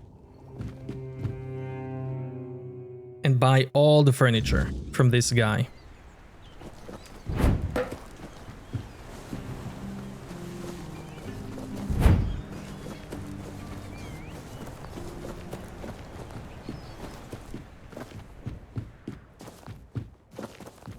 Ah. Anything happened? Some old man came to the Cape carrying the head of a dreadful bandit leader. All because he wanted to join his wife here in the Horn.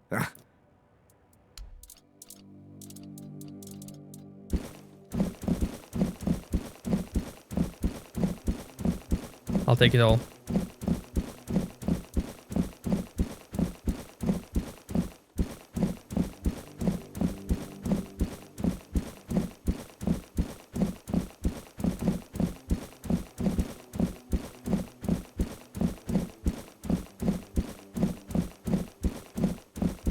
Man, that's a lot of money for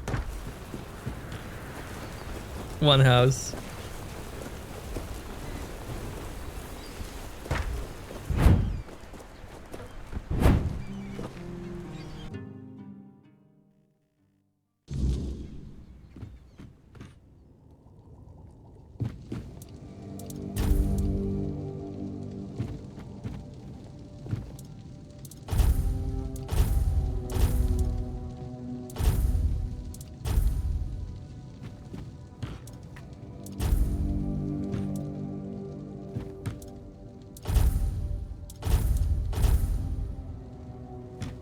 Ooh, look at all of this here.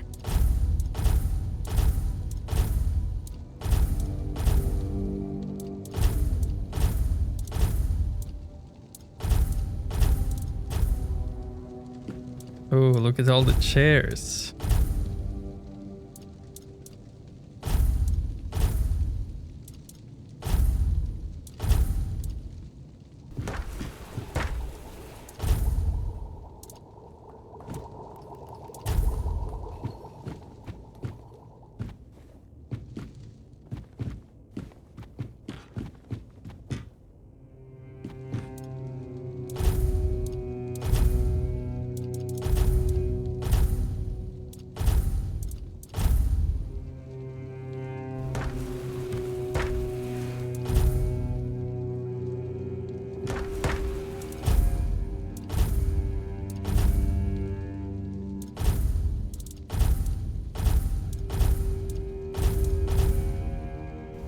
Yeah, I like that one.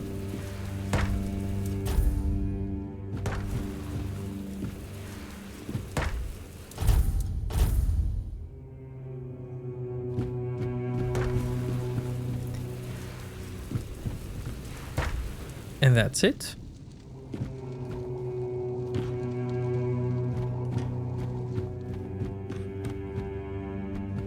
Now, back to Connacht.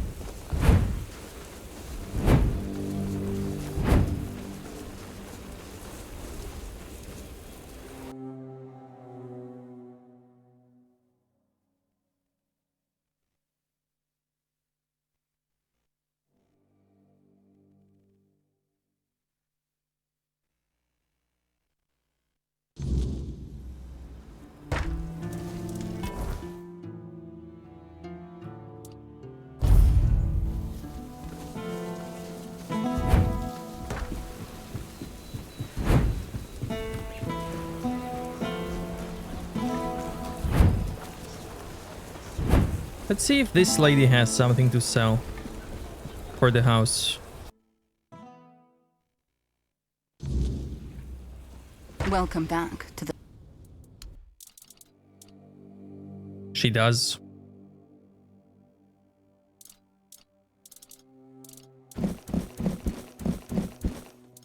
Unless these are all duplicates. Some of them seem like duplicates. I'll just get them.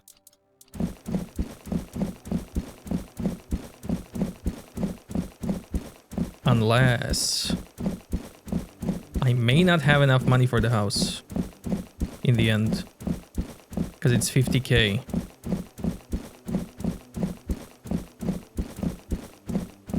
I need to stop.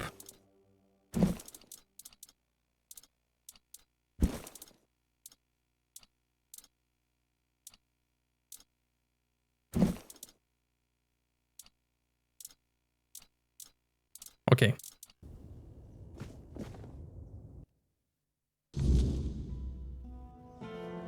So I could make lots of money by investing in practicality, summon minions, turn them into cheese, cook the cheese, sell the cheese, the big ball, cheese of doom,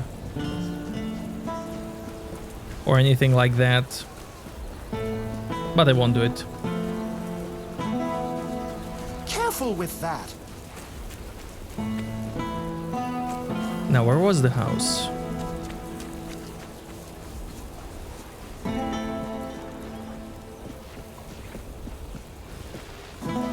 No need for that, is there?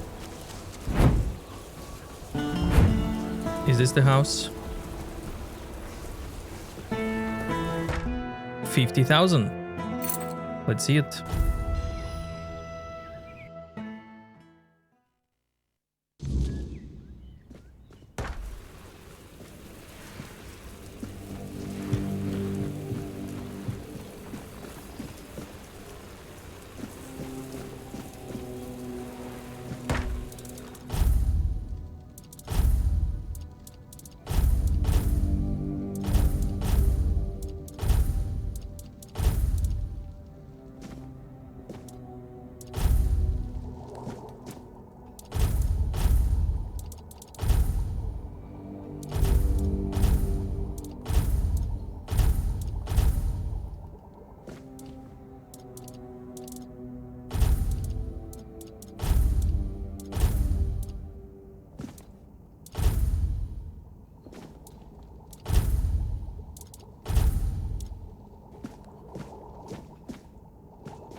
Okay, with that,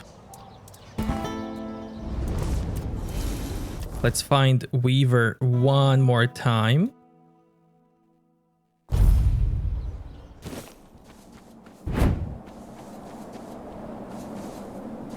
And then get the true ending.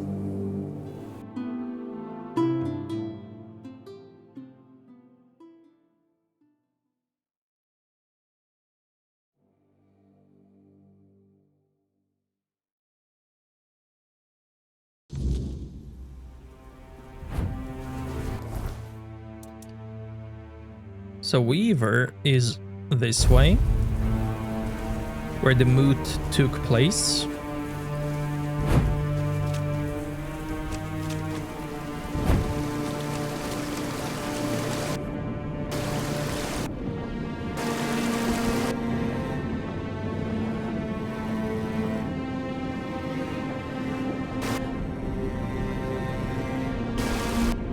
Guess what? He's behind the waterfall. Right here.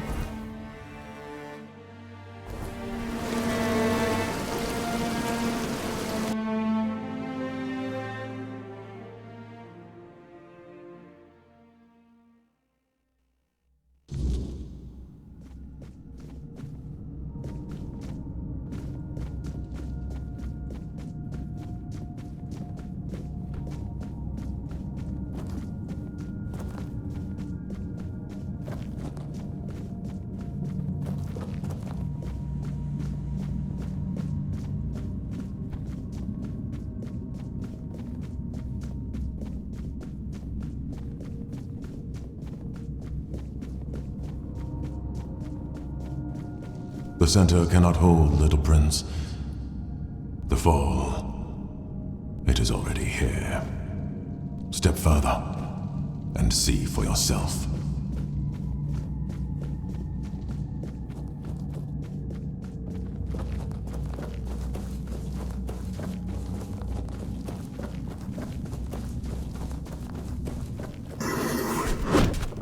And so you have arrived.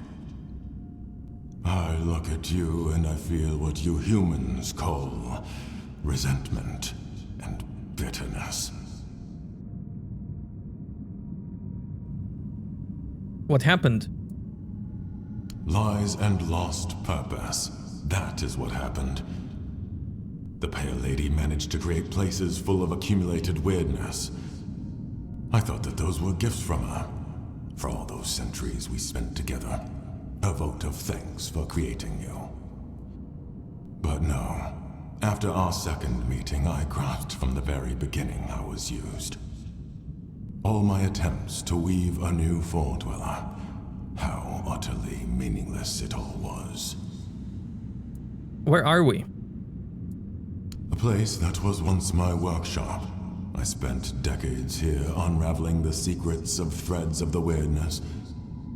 Eventually, I learned enough about the structure of pure potential to weave life itself. Before that, my kin emerged from the depths of Tuatha, born out of the chaos. We couldn't control that. You, my prince, were my greatest pride. The most beautiful creation I ever wove. Do you bear grudge towards me? Yes. It consumes me entirely. I feel like I want you to die. I regret creating you. I regret that you lived and still live. I regret that your death, Prince, was not final. Regret. Regret. Regret. So much regret. I'm sorry you feel this way. If you had never come to be, or if the Pale Lady had not desired to have you, none of this would have come to pass. She looked at the humans and wished to be like them. She wanted to be a mother. You too. Everything that has happened over the last 6 centuries, it is all because of you. It has to end. I didn't choose any of this either. Your body, your soul, both were bent to carry more than one life, and you chose to keep living. You took it all upon yourself, accepted the burden and claimed the responsibility. Those who carry within yourself have had too great an influence on this world, and you'll be held accountable alongside them. This ends here and now. I'm deeply sorry it has come to this.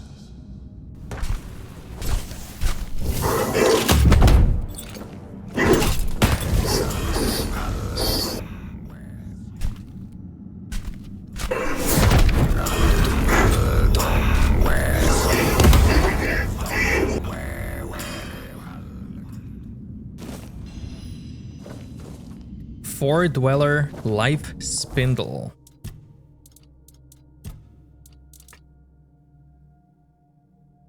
In the right hands, it holds great power.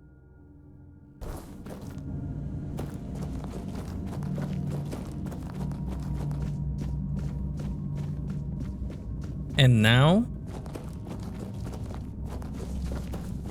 we can finish the game once and for all.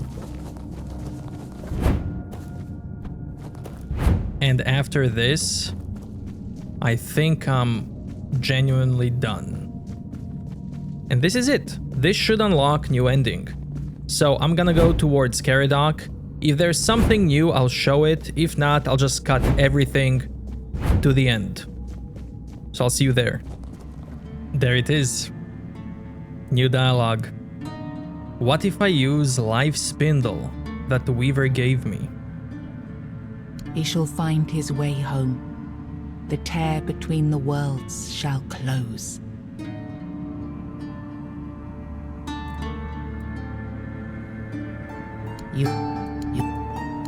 We heard all of this. I want to use life spindle. Then the prince will ascend and return to his mother. The heart shall cease its bleeding. Through his ascension, the weirdness will be tamed. No, I won't let this happen. Not again.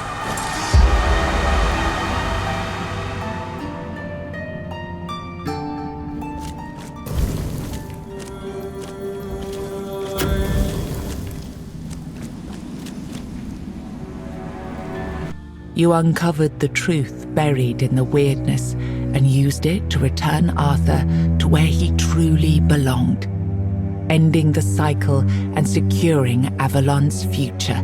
The Four-Dweller Mother's heart, no longer bleeding, sealed the wound in the world, and with it, ended the Red Death that had stolen so many lives. And so, the legend of King Arthur began to fade. In its place grew a stronger Avalon, where the weirdness was no longer feared, but understood. With One Eye and Captain Brandon working side by side, the South found a peace it hadn't known in years.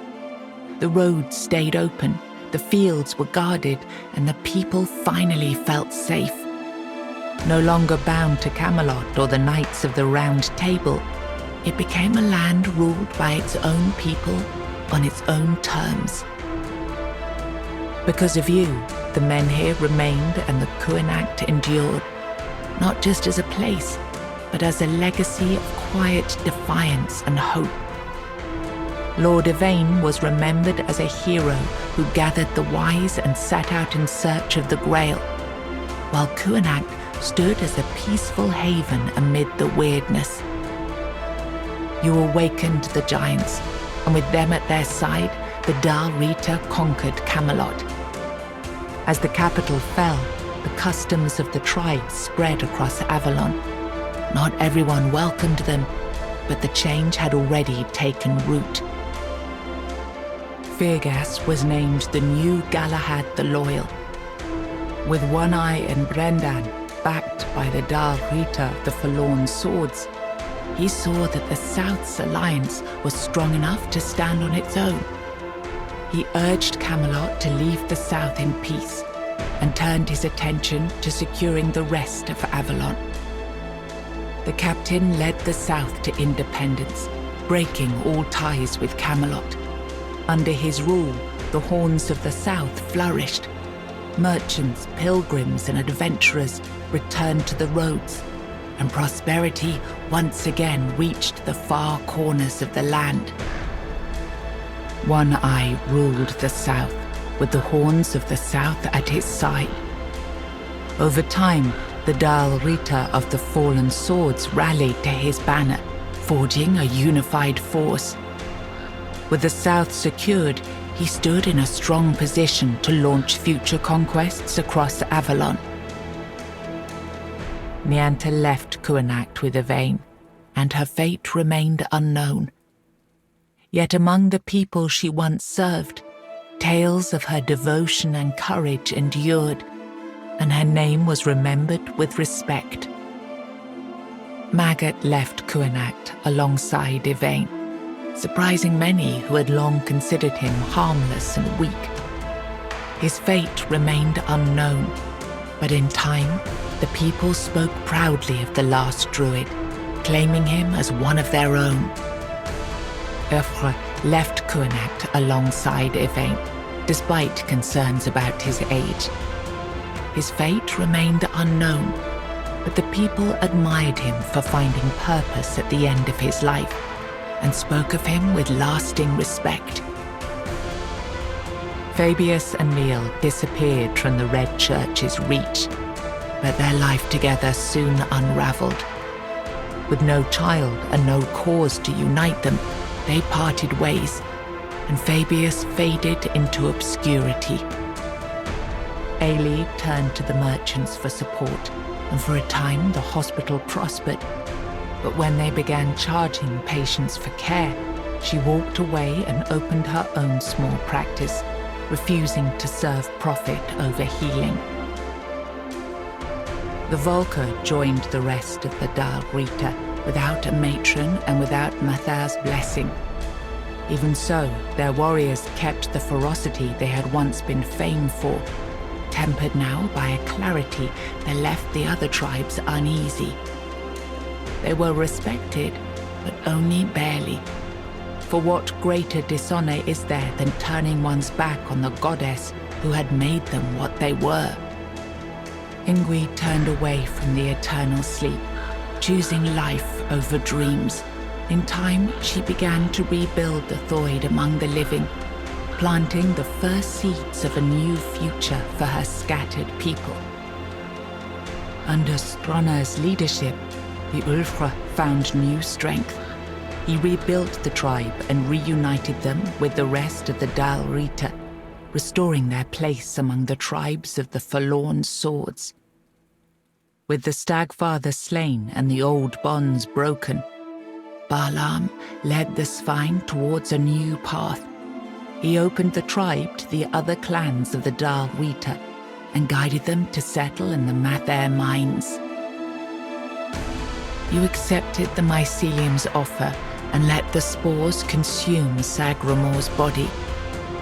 Now the kingdom lies under fungal control, its people connected, obedient, and slowly fading into the roots that feed the spores.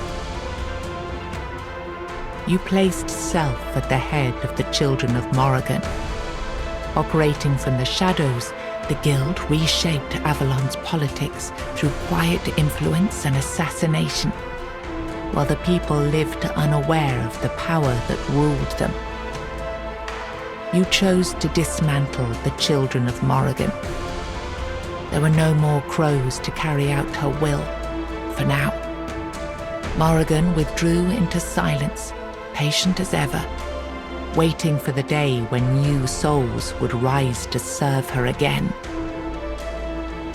You made a pact with the Fordwellers, freeing them only once they agreed to leave behind their knowledge.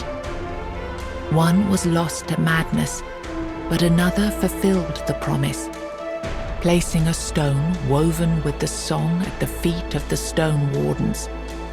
Through it, the craft survived into a new age. After returning to Camelot, Killian lived quietly for a time. When he vanished, few asked questions. Unsettling rumors had always followed him, and most preferred not to remember. Proud of her newfound ability to fly, Muriel returned to Tuathan to deliver her report. The Fordwellers, seeing that she had survived and been treated with care, took it as a rare sign of hope, that perhaps, at last, humanity might be ready for dialogue. O Queen Cinnamon Sage never forgot the bond he shared with you. Proud of the path you chose, he built a small shop near your grave, and in quiet moments, still spoke to you as he once did. A friend loyal beyond the bounds of life.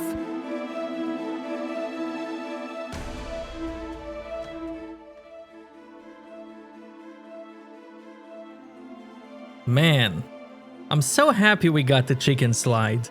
That's so cool. And I really like this ending.